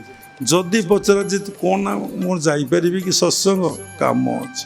ଏ ରାତିରେ କାମ ନା? ଆଜ୍ଞା ହଁ। ଏ କାହିଁକି ରାତିରେ ଖଟୁଛ? ନା ଟଙ୍କା। ଏରେ ଟଙ୍କା ରୋଜଗାରୀ କ'ଣ ଠାକୁର କାମରେ ଲାଗୁଛି? ନା ନା, ମୋତେ ତ ଅଭାବ ପେଟ ପଡ଼ିଯାଉଛି। ଠାକୁର କାମରେ କିଏ ମୋର ଦବ? କିନ୍ତୁ ଶାସ୍ତ୍ର ଲେଖା ହେଇଛି ଧନ ଅର୍ଜନେ ଧର୍ମ କରି ଧର୍ମେ ପ୍ରାପତ ନରହରି ଦାନେ ସକଳ ପାପ ହରି ନାବ ଯେସନେ ସିନ୍ଧୁ ତରି। ତ ଧନ ରୋଜଗାର କର, ଗୁରୁଦେବ କହୁଥିଲେ। ଦିନକୁ 1,000,000 ଟଙ୍କା ରୋଜଗାର କର, କିନ୍ତୁ ସତ୍ ବାଟରେ ରୋଜଗାର କର। ଆଉ ତାକୁ ଧର୍ମ କାର୍ଯ୍ୟରେ ଲଗେଇ ଦିଅ। ତେଣୁ ଗୀତା 17 ଅଧ୍ୟାୟ ଶ୍ରଦ୍ଧାତ୍ରୟ ବିଭାଗ ଯୋଗ 20 ନମ୍ବର ଶ୍ଲୋକରେ ପଢ଼ିବେ। ଦାନର ଦବାର ଅଧିକାର କାହାର ଅଛି? ଦାନ ନବାର ଅଧିକାର କାହାର ଅଛି? ଅସତ ବାଟରେ ଧନ ରୋଜଗାର କରି 5 ଲକ୍ଷ ରୋଜଗାର କରି ସାଧୁକୁ ଯାଇ 5,000 ଟଙ୍କା ଦେଇ ଆସିବ, ତମର ଅଧିକାର ନାହିଁ। ସାଧୁର ନବାର ବି ଅଧିକାର ନାହିଁ। ପଚାରିବା ପଡ଼ିବ କେଉଁଠୁ ଏ ପଇସା ଆସିଛି? କାରଣ ତାହା ଦିନେ ତମକୁ ଭୋଗ କରିବାକୁ ପଡ଼ିବ ସେ କର୍ମଫଳ। ତେଣୁ କ'ଣ କରାହବ ନା ଧନ ରୋଜଗାର କରାଯାଉ, ସତ୍ ବାଟରେ ରୋଜଗାର କରାଯାଉ ଏବଂ ତାକୁ ସତ୍ କାର୍ଯ୍ୟରେ ସାଧୁ, ପ୍ରକୃତ ସାଧୁ ଯେଉଁମାନେ ନିଜର ସେବା, ଭଗବାନଙ୍କର ସେବା, ନିଜର ସେବା ବୋଲି ସଂସାରରେ କିଛି ନାହିଁ, ସବୁ ଈଶ୍ୱରଙ୍କର ସେବା। ଆକୁ ବୁଝିପାରିବେନି କିଛି ଲୋକ ମାନବ ସେବା। କାରଣ service to mankind, service to God. ସବୁରି ଭିତରେ ଗୋଟିଏ ସତ୍ତାକୁ ଉପଲବ୍ଧି କରି ସେବା କରିବାଟା ହିଁ ତାହା ହିଁ ଭଗବାନଙ୍କର ସେବା। କେତେ ଅର୍ଥ ତୁମେ ସତ୍ ସାଧୁମାନଙ୍କ ସେବାରେ, ସତ୍ ପାତ୍ରରେ ତୁମେ ଦାନ କରିଦେଇଛ। କ'ଣ ହେଲା? 50,000ରୁ ଟଙ୍କାଟେ ଦେଇ ହେଲାନି। ବିଚାର ସରିଗଲା। ଶିକ୍ଷକ ପିଲା ଲେଖିଲେ, ପିଲା ନମ୍ବର ପାଇଲେ, ସାର୍ କାହିଁ ରାଗିବେ? ତେଣୁ ମନ ଥରେ ଦେଖ କେତେ ଦୁର୍ବଳ, କେତେ ନୀଚ ଭାବନା, କେତେ ନୀଚ କର୍ମଯୁକ୍ତ, କେତେ ନକାରାତ୍ମକ ଚିନ୍ତା ମନ ଭିତରେ ଆସୁଛି। ଟିକେ ଯଦି ଫୋନ୍ କଲ, ଯଦି କି ଫୋନ୍ ନ ଉଠେଇଲେ କ'ଣ ତମେ ଏତେ ସେ ଖରାପ ଭାବିଲାଣି? ଆଉ ସିଏ କେଉଁଠି ବ୍ୟସ୍ତ ଅଛି କି, ଝାଡ଼ା ଯାଇଛି, କ'ଣ କରିଛି? ସିଏ କ'ଣ ବ୍ୟସ୍ତ? ଇଏ ତ ପୁରା ପାଗଳ ହେଇଗଲା। ଆଉ କାହିଁ ସେ ଫୋନ୍ଟା ଉଠେଇଲା ନାହିଁ? ବର୍ତ୍ତମାନ ସୋସାଇଟିର ସମସ୍ତଙ୍କର ମାନସିକ ବିକୃତି, ତା ମୂଳରେ ଗୋଟିଏ କାରଣ ହେଉଛି କ'ଣ ନା ଲୋକ ଈଶ୍ୱରଙ୍କ ଠାରୁ ଡେ ବାଇ ଡେ ଦୂରେଇ ଯାଉଛି ଏବଂ ଈଶ୍ୱର ସତ୍ତାକୁ ବା ସେ ଚେତନାକୁ ନିଜ ଭିତରେ ସେ ଆଦୌ ଉପଲବ୍ଧି ଅନୁଭବ କରିପାରୁନି। ମୋ ଭିତରେ ଚେତନା ଥିବାରୁ ବା ଆତ୍ମସତ୍ତା ଥିବାରୁ ଏ ସମସ୍ତ କାର୍ଯ୍ୟ ହିଁ ହେଉଛି। ଆଉ ଏ ସବୁକିଛି ଈଶ୍ୱରଙ୍କ ଠାରୁ ସୃଷ୍ଟି ହେଇଛି। ସବୁ ଈଶ୍ୱରଙ୍କ ଲୀଳା ଓ ଖେଳା। ତାଙ୍କ ବିନା ନିର୍ଦ୍ଦେଶରେ ଏ ସୃଷ୍ଟିରେ ଗଛରୁ ପତ୍ରଟିଏ ପଡ଼ିବ ନାହିଁ ଏବଂ ଦୁବଘାସଟେ ହଲିବନି। ଯଦି ଏ କଥା କହିପାରୁଛ ତାହେଲେ ଟାହିଆକୁ କିଏ ଭାଙ୍ଗିଦେଲା ତୁମେ କାହିଁ କହୁଛ? ଟାହିଆକୁ ଫିଟେଇ ଦେଲା ତୁମେ କାହିଁ କିଏ କହୁଛ? ତାହେଲେ କାଳିଆ କାହିଁ ନ କରିଛି? ତାହେଲେ କାଳିଆ କିଛି ନାହିଁ, ସବୁ ତୁମେ କରୁଛ, ତୁମେ କଲ ନାହିଁ। ଆପଣ ଡିପଲି ଭାବନ୍ତୁ, ମଣିଷ ଏପର୍ଯ୍ୟନ୍ତ ତାର କନସେପ୍ଟକୁ, ଆଧ୍ୟାତ୍ମିକ ଜଗତର କଥାକୁ ସେ ବୁଝିପାରିନି, କ୍ଲିଅର କରିପାରିନି। ମନ ହରାଇ ଯାକୁ ସେ ଯାଏ ହାରି, ମନକୁ ହରାଇ ଯେ ବିଜୟ ତାହାରି। ଏପର୍ଯ୍ୟନ୍ତ ବୈରାଗ୍ୟ ଆସିଲା ନାହିଁ। ସବୁଥିରେ ମଣିଷ ଭିତରେ ଆସକ୍ତି ରହିଲା, ମୁଁ ମୋର ଭାବ ରହିଲା। ତାପରେ ବିଶୁଦ୍ଧ ଭଜନ କୀର୍ତ୍ତନରେ ବ୍ୟସ୍ତ ହେଇକି ଦିନ କାଟିଦେଲା। ଜଣେ କହିଲେ, ଆଜ୍ଞା ଏତେ ହରିନାମ କରୁଛନ୍ତି, କାହିଁ ସଂସ୍କାର କ୍ଷୟ ହେଉନି? ଆରେ ସଂସ୍କାରଟା ଭିତରେ ଅଛି ନା ବାହାରେ ଅଛି? ସୂକ୍ଷ୍ମ ଶରୀରରେ ଅଛି, ସ୍ଥୂଳ ଶରୀରରେ ସଂସ୍କାର କ'ଣ ଅଛି କେଉଁଠି ଦେଖାଯାଉଛି? ସବୁ ବ୍ରେନ୍ ଭିତରେ, ମିଡ୍ ବ୍ରେନ୍ରେ, ସବୁ ସ୍ପାଇନ୍ ଭିତରେ, ସେଣ୍ଟର ମାନଙ୍କରେ ଅଛି। ଆଚ୍ଛା, ଯଦି ଜପ କରିବ, ହରେ କୃଷ୍ଣ କହିବ, କି ଜୟ ଶିଶୁ ଅନନ୍ତ ରାଜାରାମ କହିବ, କି ସତ୍ୟନାରାୟଣ ଅଭିରାମ କହିବ, କି ଓମ୍ କୃଷ୍ଣ, ଗୋଟେ ଗୋଟେ ଗୁରୁ ଗୋଟେ ଗୋଟେ ନାଁରେ ନାମ କରିଦେଇଛନ୍ତି। ବ୍ଲାଇଣ୍ଡ ଫଲୋଅର୍ସ ମାନେ ଅଛନ୍ତି। ସବୁ କ'ଣ କଲେ ନା ତାକୁ ଦେଖିକି ବୁଲିଲେ। ଆଉ କ'ଣ? ଆପଣ ଦେଖନ୍ତୁ, ଯେମିତି ବାବା ଥରେ କଥା ପ୍ରସଙ୍ଗରେ କହିଥିଲେ, ଅନ୍ଧ ଯେମିତି ହାତୀ ଦେଖିଲା ସଦୃଶ। ଆରେ ତୁମେ କିଏ ନୂଆ ସୃଷ୍ଟି କରିବାକୁ? ତୁମେ ନିଜ ବିଷୟରେ ଜାଣିଛ କି? ତୁମେ କୁଆଡ଼େ ଯିବ ଜାଣିଛ କି? ଯାହା ବେଦରେ ପ୍ରମାଣ ଅଛି ତାହା ତୁମେ ନ କହିକି ତୁମେ କ'ଣ ନିଜ ନାଁରେ ଗୋଟେ ଗୋଟେ ନାମ କରିଦେଲ? ଯଦି ସବୁ ନାମ ପ୍ରଭୁଙ୍କର ତୁମେ ଯୁକ୍ତି ବାଢ଼ିବ, ତାହେଲେ ସେ ନାମଟା କ'ଣ ପ୍ରଭୁଙ୍କର ନଥିଲା କି? ସେଇଟା ପରେ ଏଇଟା କାହିଁ ଆସିଲା? ସେଇ ତ ସେ ପ୍ରଭୁଙ୍କ ନାମ। ଅଜ୍ଞାନତା ପରିପୂର୍ଣ୍ଣ ହେଇଛି ସଂସାରରେ। ଆମେ ଜ୍ଞାନୀ ନୁହଁ, ଆମେ ବସି ସମୀକ୍ଷା କରୁଛୁ, ଦେଖୁଛୁ କ'ଣ ସବୁ ଘଟଣା। ସେଇଠି ଆମର ଉତ୍ତର ଆସୁଛି, ସବୁ ତାଙ୍କରି ଇଚ୍ଛା। ଏବେ ବାବା ଯେମିତି କହିଲେ, ଯଦି ଏ କଥା ତୁ ଜାଣିଛୁ ସବୁ ଈଶ୍ୱର କରୁଛନ୍ତି, କରାଉଛନ୍ତି, ସବୁ କାଳିଆ ଠାକୁର କରୁଛି, କରି କରାଉଥାଇ ମୁଁ ବିନୁ ଅନ୍ୟ ଗତି ନାହିଁ, ବା ତୋ ବିନୁ ଅନ୍ୟ ଗତି ନାହିଁ। ତତେ ଯାହା କୁହାଇଛି ତୁ ତା ନ କରି ତୁ କାହିଁ ତାକୁ ସମୀକ୍ଷା କରୁ? ତା ସମୀକ୍ଷା କରିବା ଦାୟିତ୍ୱ କ'ଣ ତୋର କି? ବିଚାର କରିବା ଦାୟିତ୍ୱ ତୋର କି? ତତେ କୁହାଇଛି ତୁ କେମିତି ପ୍ରକୃତି କବଳରୁ ଦେହବୋଧରୁ ମୁକ୍ତ ଲାଭ କରିବୁ, କେମିତି ତୁ ଏକରେ ଅବସ୍ଥାପନ କରିବୁ। ତେଣୁ ଆଜ୍ଞା ଯାଏ ଆପଣଙ୍କର ଶରୀର, ଯେତେବେଳେ ଆଜ୍ଞାକୁ ଅତିକ୍ରମ କରିବେ, ଆପଣ ସହସ୍ରାଗ ମନ ପ୍ରାଣ ଯିବ, ଆପଣ ସେତିକି ବେଳେ କ'ଣ ହେବେ ନା ଦେହବୋଧରୁ ମୁକ୍ତ ହେବେ। ଦେହରେ ଥାଇ ଦେହବୋଧରୁ କେମିତି ମୁକ୍ତ ହେବ? ଆଜି ଆମେ ବାଟରେ ଆସୁଛୁ, ଜଣେ ଲୋକ ଥଟ୍ଟା କଲେ କି ଡିସାଇପଲ୍ କି କ'ଣ କହିଲେ ଆମକୁ ଜଣା ନାହିଁ, କହିଲେ ଆପଣ କଳ୍ପଯୋଗୀ ହେଇଯାଉନାହାନ୍ତି, ଅମର ହେଇଯାଉନାହାନ୍ତି। କହିଲେ ହଁ, ଅମର ହେଇପାରିବା। ଅମର ଲଡ଼ୁ ଖାଇଲେ ଅମର ହେବା ନା। ଆଉ ଅମର ଲଡ଼ୁଟା କେଉଁଠି ଗୋଟେ ବିକ୍ରି ହେଉଥିବ, ତାକୁ କିଣିକି ଖାଇଦେଲେ ଆଉ କାହିଁକି ମଣିଷ ମରିବ? ମୁଁ କହିଲି ହଁ, ବାବାଜୀ ମହାରାଜ କହିଛନ୍ତି, ଯେ 100 ଦିନ ସମ୍ପୂର୍ଣ୍ଣ ଭାବରେ ଶ୍ୱାସ ପ୍ରଶ୍ୱାସକୁ ବନ୍ଦ କରିଦେବ, ସେ କଳ୍ପଯୋଗୀ ହେବ। 100 ଦିନ ସେ ତାର ଯିବ ନାହିଁ କି ଆସିବ ନାହିଁ, ଶ୍ୱାସଟା ହୋଲ୍ଡ ହେଇକି ବା କୁମ୍ଭକ ହେଇକି ରହିବ। ନା ଆପଣ କରୁନାହାନ୍ତି? ମୁଁ କହିଲି ମୋ କରିବା କଥା ତ ମୋର, ତୋ କରିବା କଥା ତୋର, ତୁମର, ତୁମେ କାହିଁ ମୋତେ କଥା କହୁଛ? ତାହେଲେ ତୁମେ ମୋର ଗୁରୁ, ଶିଖାଅ ସେ ଜିନିଷ କେମିତି ହୁଏ। ଏସବୁ କ'ଣ କହିଲେ? ଲୋକଙ୍କର ଅହଙ୍କାର ଆଉ ଅଜ୍ଞାନତା। ଏ କଥା କାହାକୁ କିଛି କହିବାର ଅଧିକାର ନାହିଁ, କେବଳ ସେ ଦୀକ୍ଷା ଗ୍ରହଣ, ଦୀକ୍ଷା ଦେଇଛି ବୋଲି ସେ କଥା ଶିଷ୍ୟ ଭକ୍ତଙ୍କୁ କହିବା କଥା। ସମସ୍ତଙ୍କ ଭିତରେ କେମିତି ଦିବ୍ୟ ଚେତନା ଜାଗ୍ରତ ହଉ। भगवान कौन देखले खुशी हुअन्ति ना मनुष्य देहे दिव्य ज्ञान देखी संतोष भगवान कौन सुना लगेले पुरुष हूँ माँ हूँ भल ड्रेस पिंधिले चश्मा लगेले भैनिटी बैग पकईले कि साधु माने झूला पकईले आरे कठो पिंधिले ये भगवान तो इथे कोठी कहले नहीं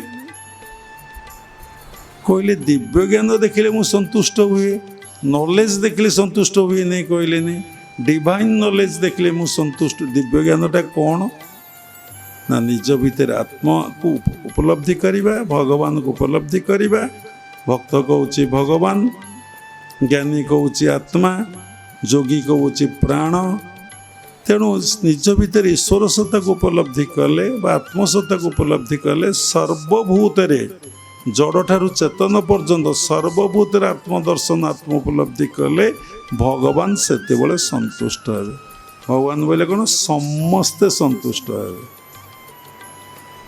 आपण देखु आज गोटे कथा आम आश्रम पचारू आसला बेले भुवनेश्वर ध्यान केन्द्र को आम कहलु गोटे भाषा जो भाषा को प्रयोग कले समस्ते खुशी हे आनंद हे बुझीपारे समस्ते कारण सृष्टि रे इति भाषा जे हजार हजार भाषा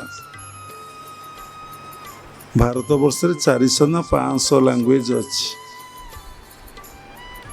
गोटे भाषा आपण शिखिबे से भाषाटा आपण जोठी प्रयोग करिवे जदि से भाषा जानी समस्ते आपण को भल पाइबे आपण को बुझी पारिबे आपण को आनंद हेबे आपण पई जीवन उत्सर्ग कौन से भाषा किए किछि किए कहला ओम किए कहला कृष्ण किए कहला राम किए कहला जगन्नाथ कहला अरे पागला इति सत्संग सुनिल मीरा कहे से बिना प्रेम से न मिले नंदलाला गोटे लैंग्वेज प्रेम लव समस्त को तुम आखि मेला करी बंद करी भल पाओ प्रकृत लवटा तुम बुझी थब समस्त विश्ववासी भल पाइबे बिना कथार भल पाए एग्जाम्पल ठाकुर जगन्नाथ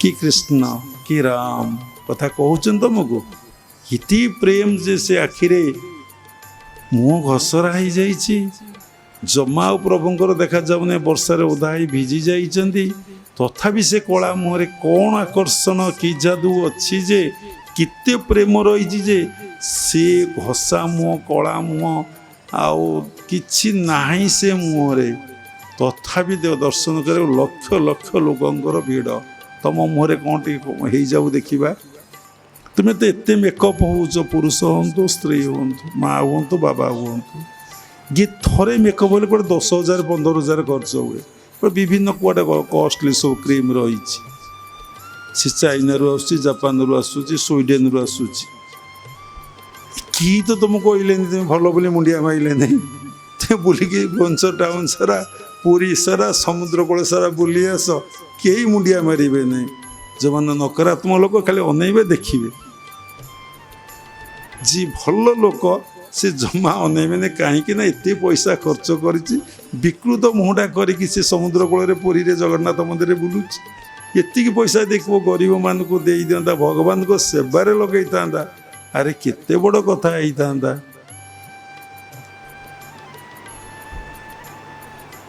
तेणु चिंता करी देखंतु आम मानकर मानसिकताटा केमिति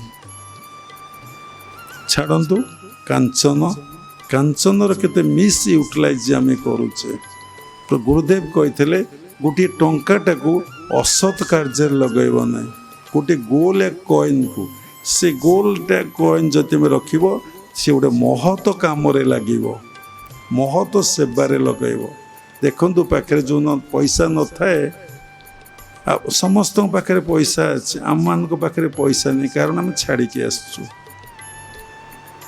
से दिन जो न पैसा न थाए आमर किसी ना आम तो भजन बसु मिले आनंद न मिले आनंद किंतु 10टा टंका लगी आप भी व्यस्त विव्रत हो पड़े से 10 टंकार मूल्य आप दिन बुझे केते बड़ कथा तेणु आ गोटे हूँ कौन ना प्रतिष्ठार साधनार घोर विघ्न कौन साधना ना से एक उपलब्धि करने ପ୍ରତିଷ୍ଠା ସୁଖର ବିଷ୍ଠା। ସମସ୍ତଙ୍କ ଭିତରେ ସୂକ୍ଷ୍ମରେ ଯେକୌଣସି କାର୍ଯ୍ୟ ଯିଏ କରୁଛନ୍ତି ସେ ଗୋଟେ ପ୍ରତିଷ୍ଠା ଲାଳସା ତା ଭିତରେ ରହୁଛି। ଯଶ ସମ୍ମାନ ମାନ ପ୍ରତିଷ୍ଠା। ସାଧୁ ବି ହୁଅନ୍ତୁ।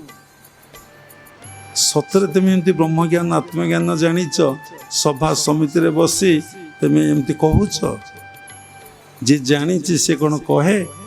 ବୁଲି ବୁଲିକି କହେ? ଯଦି ବୁଲି ବୁଲି କହୁଛ ଠିକ ଅଛ, କେତେ ଲୋକଙ୍କୁ ତୁମେ ପରିବର୍ତ୍ତନ କରିଦେଇ ପାରିଛ? କେତେ ବିନା ପଇସାରେ ତୁମେ ଆତ୍ମଜ୍ଞାନ ବ୍ରହ୍ମଜ୍ଞାନକୁ ପରିବେଷଣ କରିପାରିଛ? କେତେ ସିଝା ଆଲଣା ଖାଇକି ତୁମେ ଇଏ କରିପାରିଛ? 10-12 ପ୍ରକାର 20 ପ୍ରକାର ଆଇଟମ୍ ହେଲେ ବାବାମାନେ ବସି ପ୍ରସାଦ ପାଇବେ। ବାବାଜୀ ମାନେ ଆସିଛନ୍ତି, ଅଜ୍ଞାନୀ ବି ବାବାଜୀ ମାନେ ତ ଏସବୁ ଖାଦ୍ୟ ଖାଇବା କଥା ନୁହେଁ। ଏସବୁ ଯଦି ଭୋଗୀ ଖାଦ୍ୟକୁ ଗ୍ରହଣ କରନ୍ତି, ସେ ପ୍ରଭୁଙ୍କ ପ୍ରସାଦ ଟିକେ ସମର୍ପଣ କରି ପାଇଦେବା କଥା। ସାତ୍ଵିକ ଖାଦ୍ୟ, ରାଜସିକ ଖାଦ୍ୟ, ତାମସିକ ଖାଦ୍ୟ, ଯେଉଁଠି ଅନ୍ନଭୋଗ ଆରମ୍ଭ ହୋଇଗଲା, ଭଗବତ ଗୀତା କହୁଛି ସେଇଠି ରାଜସିକ ଭାବ ଆରମ୍ଭ ହୋଇଗଲା। ତାହେଲେ ଠାକୁରମାନେ କ'ଣ ଅନ୍ନଭୋଗ ରାଜସିକ ଭୋଗ? ନିଶ୍ଚିନ୍ତ। ଠାକୁରଙ୍କ ପାଖରେ ଆପଣ କଲଚର କରନ୍ତୁ, ପଢ଼ନ୍ତୁ, ଦେଖନ୍ତୁ କେବେ ଅନ୍ନଭୋଗ ହେଉନଥିଲା। ଏ ଅନ୍ନଭୋଗର ପ୍ରଚଳନ ହେଇଛି କେବଳ ଲୋକମାନଙ୍କ ପାଇଁ। କେବଳ ପ୍ରଭୁଙ୍କ ପାଖରେ ଫୁଲ ଫଳ ପତ୍ର ପୁଷ୍ପଂ ଫଳଂ ତୋୟଂ ଭଗବତ ଗୀତା କୁହାହେଉଛି। ଯେତେବେଳେ ବିଶ୍ୱବସୁ ଭଗବାନଙ୍କୁ ନୀଳମାଧବ ରୂପରେ ପୂଜା କରୁଥିଲା, ବଣ ଜଙ୍ଗଲର ଫଳମୂଳ ସଂଗ୍ରହ କରି ସେ ଭୋଗ ଲଗାଉଥିଲା। କେଉଁଠି ଥିଲା ଏତେ ପ୍ରକାର ଭୋଗ? ଅନେକ ନୀତି, ଅନେକ ସବୁ ନିୟମ ଧୀରେ ଧୀରେ ଖଞ୍ଜି ଦିଆଯାଏ। ଭଗବାନ କ'ଣ ହେଉଥିଲେ ଗଜାନନ ବେଶ? ଭକ୍ତଙ୍କ ପାଇଁ ହେଲେ ନା। ଆଉ ଭଗବାନ କ'ଣ ନାଗାର୍ଜୁନ ବେଶ ହେଉଥିଲେ? ଭକ୍ତଙ୍କ ପାଇଁ ହେଲେ ନା। ଆଉ ଯାହା ଆପଣ ଦେଖିବେ, ପ୍ରଭୁ କ'ଣ ଶ୍ରୀରାମ ବେଶ ଜଗନ୍ନାଥ ହେଉଥିଲେ? ତୁଳସୀଙ୍କ ପାଇଁ ହେଲେ ନା। ଆଉ ଆପଣଙ୍କର ସକାଳ ଖେଚୁଡ଼ି କ'ଣ ପ୍ରଭୁଙ୍କ ପାଖରେ ହେଉଥିଲା? କରମା ଭାଇ 300-400 ବର୍ଷର ମା, ତାହାରି ଖେଚୁଡ଼ିଟା କରମା ଖେଚୁଡ଼ି। କେଉଁ କରମା ବାଇ ଖେଚୁଡ଼ି ହେଲା? ମଣ ହିଁ କର ହୋ ମହାପ୍ରଭୁ, ଏଇ ମନ୍ତ୍ରରେ ଭୋଗ ଲାଗିବେ ସକାଳ ଖେଚୁଡ଼ି ଧୂପ। ଯଦି ଆପଣ ଡିପଲି ଦେଖିବେ, ଏସବୁ କିଛି ନାହିଁ, ସବୁରି ମୂଳରେ ହେଉଛି ଆପଣ ନିଜକୁ ଭଗବାନଙ୍କ ନିକଟରେ ସମର୍ପଣ କରିପାରିବେ କି, ଏବଂ ତାଙ୍କୁ ନିଜ ଭିତରେ ସବୁରି ଭିତରେ ଉପଲବ୍ଧି ଅନୁଭବ କରିପାରିବେ କି, ତାଙ୍କର ଜୀବନଟା ତାଙ୍କୁ ଦେଇପାରିବେ କି, ଏ ଜୀବନଟା ତାଙ୍କରି ସେବାରେ ଲଗେଇ ପାରିବେ କି? ଆଜ୍ଞା, ସଂସାର କେମିତି ରହିବ? ପୁଅ କେମିତି ରହିବ? ଝୁଅ କେମିତି ରହିବ? ଏ ବନ୍ଧୁବାନ୍ଧବ ଆପଣ ଏବେ ମରିଗଲେ ରହିବେନି? କି ପ୍ରକାର ଭ୍ରାନ୍ତି! ମୋ ପୁଅ କେମିତି ପଢ଼ିବ? ମୋ ଝୁଅ କେମିତି ପଢ଼ିବ? ସେ କେମିତି ପରୀକ୍ଷା ଦେବ? ସଞ୍ଜୀବଙ୍କ ମୁଣ୍ଡ ଖାଲି ବୁଲଉଛି। କେତେ କୋଟି ଟଙ୍କା ରଖିଲେ ମୋ ଝୁଅ ବାହା ହେଇକି ଯିବ? ଆରେ ଝୁଅ ମରିବ କି ବାପା ତୁ ମରିବୁ? ସେ କ'ଣ ହବ? ଏତେ ଯେଉଁ କଥା କୁହାଇଥିଲା ତୁ ସେ କାମ କର। ସେ କଥା ବୁଝିଲା ଲୋକ ବୁଝିବେ ନାହିଁ। ଭକ୍ତ ପ୍ରଭୁ ଲାଖାଙ୍କ ଜୀବନୀ ପଢ଼, ସମସ୍ତ ପ୍ରପର୍ଟି ବାଣ୍ଟି ଦେଇଛି ସାଧୁମାନଙ୍କ ସେବାରେ। ଝୁଅ ମନକୁ ମନ ବାହା ହେଇଯାଉଛି ୱିଦାଉଟ୍ ଡାଉଟ୍ରେ। ଏସବୁ କଥାରେ ବିଶ୍ୱାସ ଆପଣମାନଙ୍କର ହେବ ନାହିଁ, କାରଣ ଆପଣ ଭିତରେ ଏତେ ପ୍ରତିଷ୍ଠା ଲାଳସା ରହିଛି। କୋଠା କରିବି, ଜମି କରିବି, ବାଡ଼ି କରିବି, ମୋ ଝିଅକୁ ବିଦେଶରେ ପାଠ ପଢ଼େଇବି, ଆମେରିକାରେ ଓକିଲାତି ପଢ଼େଇବି, ଟଙ୍କା ଖର୍ଚ୍ଚ କରିବି, ଏତିକି ଭରି ସୁନା ଦେବି, ଡାଇମଣ୍ଡ ଦେବି, ବିରାଟ ପ୍ୟାଲେସରେ ମୋ ଝିଅକୁ ବାହାର କରି କୋଟି କୋଟି ଟଙ୍କା ଭୋଜିରେ ମୁଁ ଖର୍ଚ୍ଚ କରିଦେବି। କି ପ୍ରତିଷ୍ଠା! ଯେତେବେଳେ ପଡ଼ିଥିବେ, ଶ୍ୱାସ ଯାଉଥିବ ଆସୁଥିବ, ସେ ସୁନା ଓଲା ହେବ, ସେ ସବୁ ଜିନିଷ କରିନେଇ ଚାଲିଯିବେ। ହେଉଥିବ ବାବା ତେମେ ଆଉ ସବୁଦିନେ ମୃତ୍ୟୁର କଥା ଟିକେ ଭାବ। ମୁଁ ଦିନେ ମରିବି। କାହିଁକି ଭାବିବ? ନା ତମ ଭିତରେ ବୈରାଗ୍ୟ ଆସିବା ପାଇଁ। ବୈରାଗ୍ୟ ଆସିଲେ କ'ଣ ହେବ ନା ପ୍ରଭୁଙ୍କୁ ତୁମେ ଭଜନ କର, ଯେଉଁଟା ଭୁଲି ଯାଇଛ ସେଇଟା ମନେ ପଡ଼। ସବୁଦିନେ ଭାବ ସେ ବିହାର କଥା। କେତେବେଳେ ଘଡ଼ଘଡ଼ି ମାରିବ, କେତେବେଳେ ଗାଡ଼ି ଆକ୍ସିଡେଣ୍ଟ ହେଇଯିବ, କେତେବେଳେ ସର୍ପ ଦଂଶନ କରିବ, କେତେବେଳେ ହେଭି ଇଲେକ୍ଟ୍ରିକ୍ କରେଣ୍ଟ ତୁମକୁ ପାସ୍ କରିଯିବ, କିଛି ଠିକ୍ କେତେବେଳେ ତୁମ କିଏ ମର୍ଡ଼ର କରିଦେବ, କିଏ ଫାୟାରିଂ କରିଦେବ, କେତେବେଳେ ବୁଡ଼ିଯିବ। ଆପଣ ପ୍ରତ୍ୟେକ ଦିନ ନ୍ୟୁଜ୍ରେ ଦେଖୁଛନ୍ତି କେତେ ଲୋକ ମରିଯାଉଛନ୍ତି। କହିବାର କଥା, ଶେଷ କଥା 3ଟି କଥା। ସଂସାରରେ ରୁହ କିନ୍ତୁ ସଂସାରୀ ହୁଅ ନାହିଁ। ସଂସାରରେ ରୁହ, ସଂସାରୀ ହୁଅ ନାହିଁ। ସେକେଣ୍ଡ କଥା, ସବୁ କାମ କର, କର୍ତ୍ତା ଭାବ ନଥାଉ। ଥାର୍ଡ଼ ହେଉଛି ନିଜକୁ ଭଗବାନ ନିକଟରେ ପୂର୍ଣ୍ଣ ମାତ୍ରାରେ ସମର୍ପଣ କରିଦିଅ। ଆଉ ସବୁରି ଭିତରେ ଜଣକୁ ଅନୁଭବ କରି ସମସ୍ତଙ୍କୁ ଭଲ ପାଅ। ଏତିକି କଥାକୁ ମନେ ରଖ। ଜୀବନ କେତେ ଆନନ୍ଦ ପ୍ରେମମୟ ହେଇଯିବ। ଏ ଜୀବନକୁ କ'ଣ କରିବ ନା ସାଫଲ୍ୟ କରିବ। ଏ ଜୀବନର ମୂଲ୍ୟ ତୁମେ ବୁଝିପାରିବ। ଏ ଜୀବନ ଧନ୍ୟ ହେଇଯିବ। ତୁମେ ଆଲୋକିତ ହେବ, ଦୁନିଆ ଆଲୋକିତ ହେବ। ସେତେବେଳେ ମନେ ପଡ଼ିବ କି ସୁନ୍ଦର, ଆହା କି ଆନନ୍ଦମୟ ଅଟେ ବିଶାଳ ସଂସାର। ଧନ୍ୟ ମହାପ୍ରଭୁ, ମହିମା ତୁମର ଅଟେ ଅନନ୍ତ ପାର। କେବେ ପ୍ରତିଷ୍ଠା ଲାଳସା କର ନାହିଁ। ଆମ ଭଗବାନଙ୍କର ପ୍ରତିଷ୍ଠା ହଉ। ଭଗବାନ ଯାହା କହିଛନ୍ତି ଗୀତା ଭାଗବତରେ, ସମସ୍ତେ ତାକୁ ବୁଝନ୍ତୁ, ଜାଣନ୍ତୁ। ଭଗବାନଙ୍କର ସେବା ହଉ। ଭାବିବେ ତାହେଲେ ମନୁଷ୍ୟ ସେବା କରିବା ନାହିଁ। ପ୍ରତ୍ୟେକ ଲୋକ ଭିତରେ ଭଗବାନ ଅଛନ୍ତି। ମଲା ଲୋକର ସେବା ହେଇପାରେ ନାହିଁ। ସେଇ ଭଗବାନଙ୍କର ସେବା ହିଁ ହୁଏ। ସେବା କର, ଭଲ ମଣିଷଟିଏ ହୁଅ, ସରଳ ସାତ୍ତ୍ୱିକ ଜୀବନ କାଟ, ଭଗବାନଙ୍କ ନାମକୁ ଜପ ଧ୍ୟାନ କର। ଡେ ବାଇ ଡେ ଚାହଁ ମୁଁ ସାଧନାରେ କେମିତି ଆଗେଇବି ଏବଂ ଯାହାକୁ ନେଇକି ଯିବି ତାକୁ ମୁଁ କେମିତି ଅର୍ଜନ କରିବି। ହେ ପ୍ରଭୁ, ତମ ତ୍ରିଭୁବନ ମାୟାରେ ମୋତେ ପକାଅ ନାହିଁ। ମୋର କିଛି ଦରକାର ନାହିଁ। ମୋର ଧର୍ମ ଦରକାର ନାହିଁ, ଅର୍ଥ ଦରକାର ନାହିଁ, କାମ ଦରକାର ନାହିଁ, ମୋକ୍ଷ ଦରକାର ନାହିଁ। ପ୍ରଭୁ, ତମ ଚରଣାର ବିନ୍ଦରେ ଅଚଳା ଭକ୍ତି ଭାବ ହିଁ ଜାଗ୍ରତ ହଉ। ସବୁବେଳେ ମୁଁ ତୁମକୁ ସ୍ମରଣ କରିବି। ପ୍ରତ୍ୟେକଟି ମୁହୂର୍ତ୍ତରେ ମୁଁ ତୁମକୁ ଚିନ୍ତନ ବିଚାର କରିବି। ପ୍ରଭୁ, ମୋ ଭିତରେ କର୍ତ୍ତା ଭାବ ନ ରହୁ, ତୁମେ ହିଁ କର୍ତ୍ତା। ଏହି ଭାବରେ ରହୁ ରହୁ ଦିନ ଆସିବ, ତୁମେ ତାଙ୍କ ସହିତ ସମ୍ପୂର୍ଣ୍ଣ ଯେତେବେଳେ ମିଳନ ହେଇଯିବ, ତୁମ ଭିତରେ ସେଇ ଦିନ କର୍ତ୍ତା ଭାବଟା ଚାଲିଯିବ। ସମ୍ପୂର୍ଣ୍ଣ ଯେଉଁଦିନ ମିଳନ ହେଇଯିବ, ଚିନ୍ତନ କରୁ କରୁ ଲୁହାଟା ମ୍ୟାଗ୍ନେଟର ସଂସ୍ପର୍ଶରେ ଆସୁ ଆସୁ ଦିନେ ସେ ମ୍ୟାଗ୍ନେଟରେ ପରିଣତ ହେଇଯିବ, ଲୁହା ରହିବ ନାହିଁ। ଏମିତି ଚିନ୍ତନ କରୁ କରୁ କରୁ କରୁ ତୁମେ କେତେବେଳେ ଆତ୍ମା ହେଇଯାଇଛ, ତୁମକୁ ଆଉ ଜଣା ନାହିଁ। ସବୁ କାମ ସେ କରୁଛନ୍ତି, ତୁମେ କିଛି ଜାଣିପାରୁ। ଏକ୍ଜାମ୍ପଲ, ଯନ୍ତ୍ର ଯେମିତି ଯନ୍ତ୍ରୀ ବଜେଇବ, ଯନ୍ତ୍ର ସେମିତି ବାଜିବ।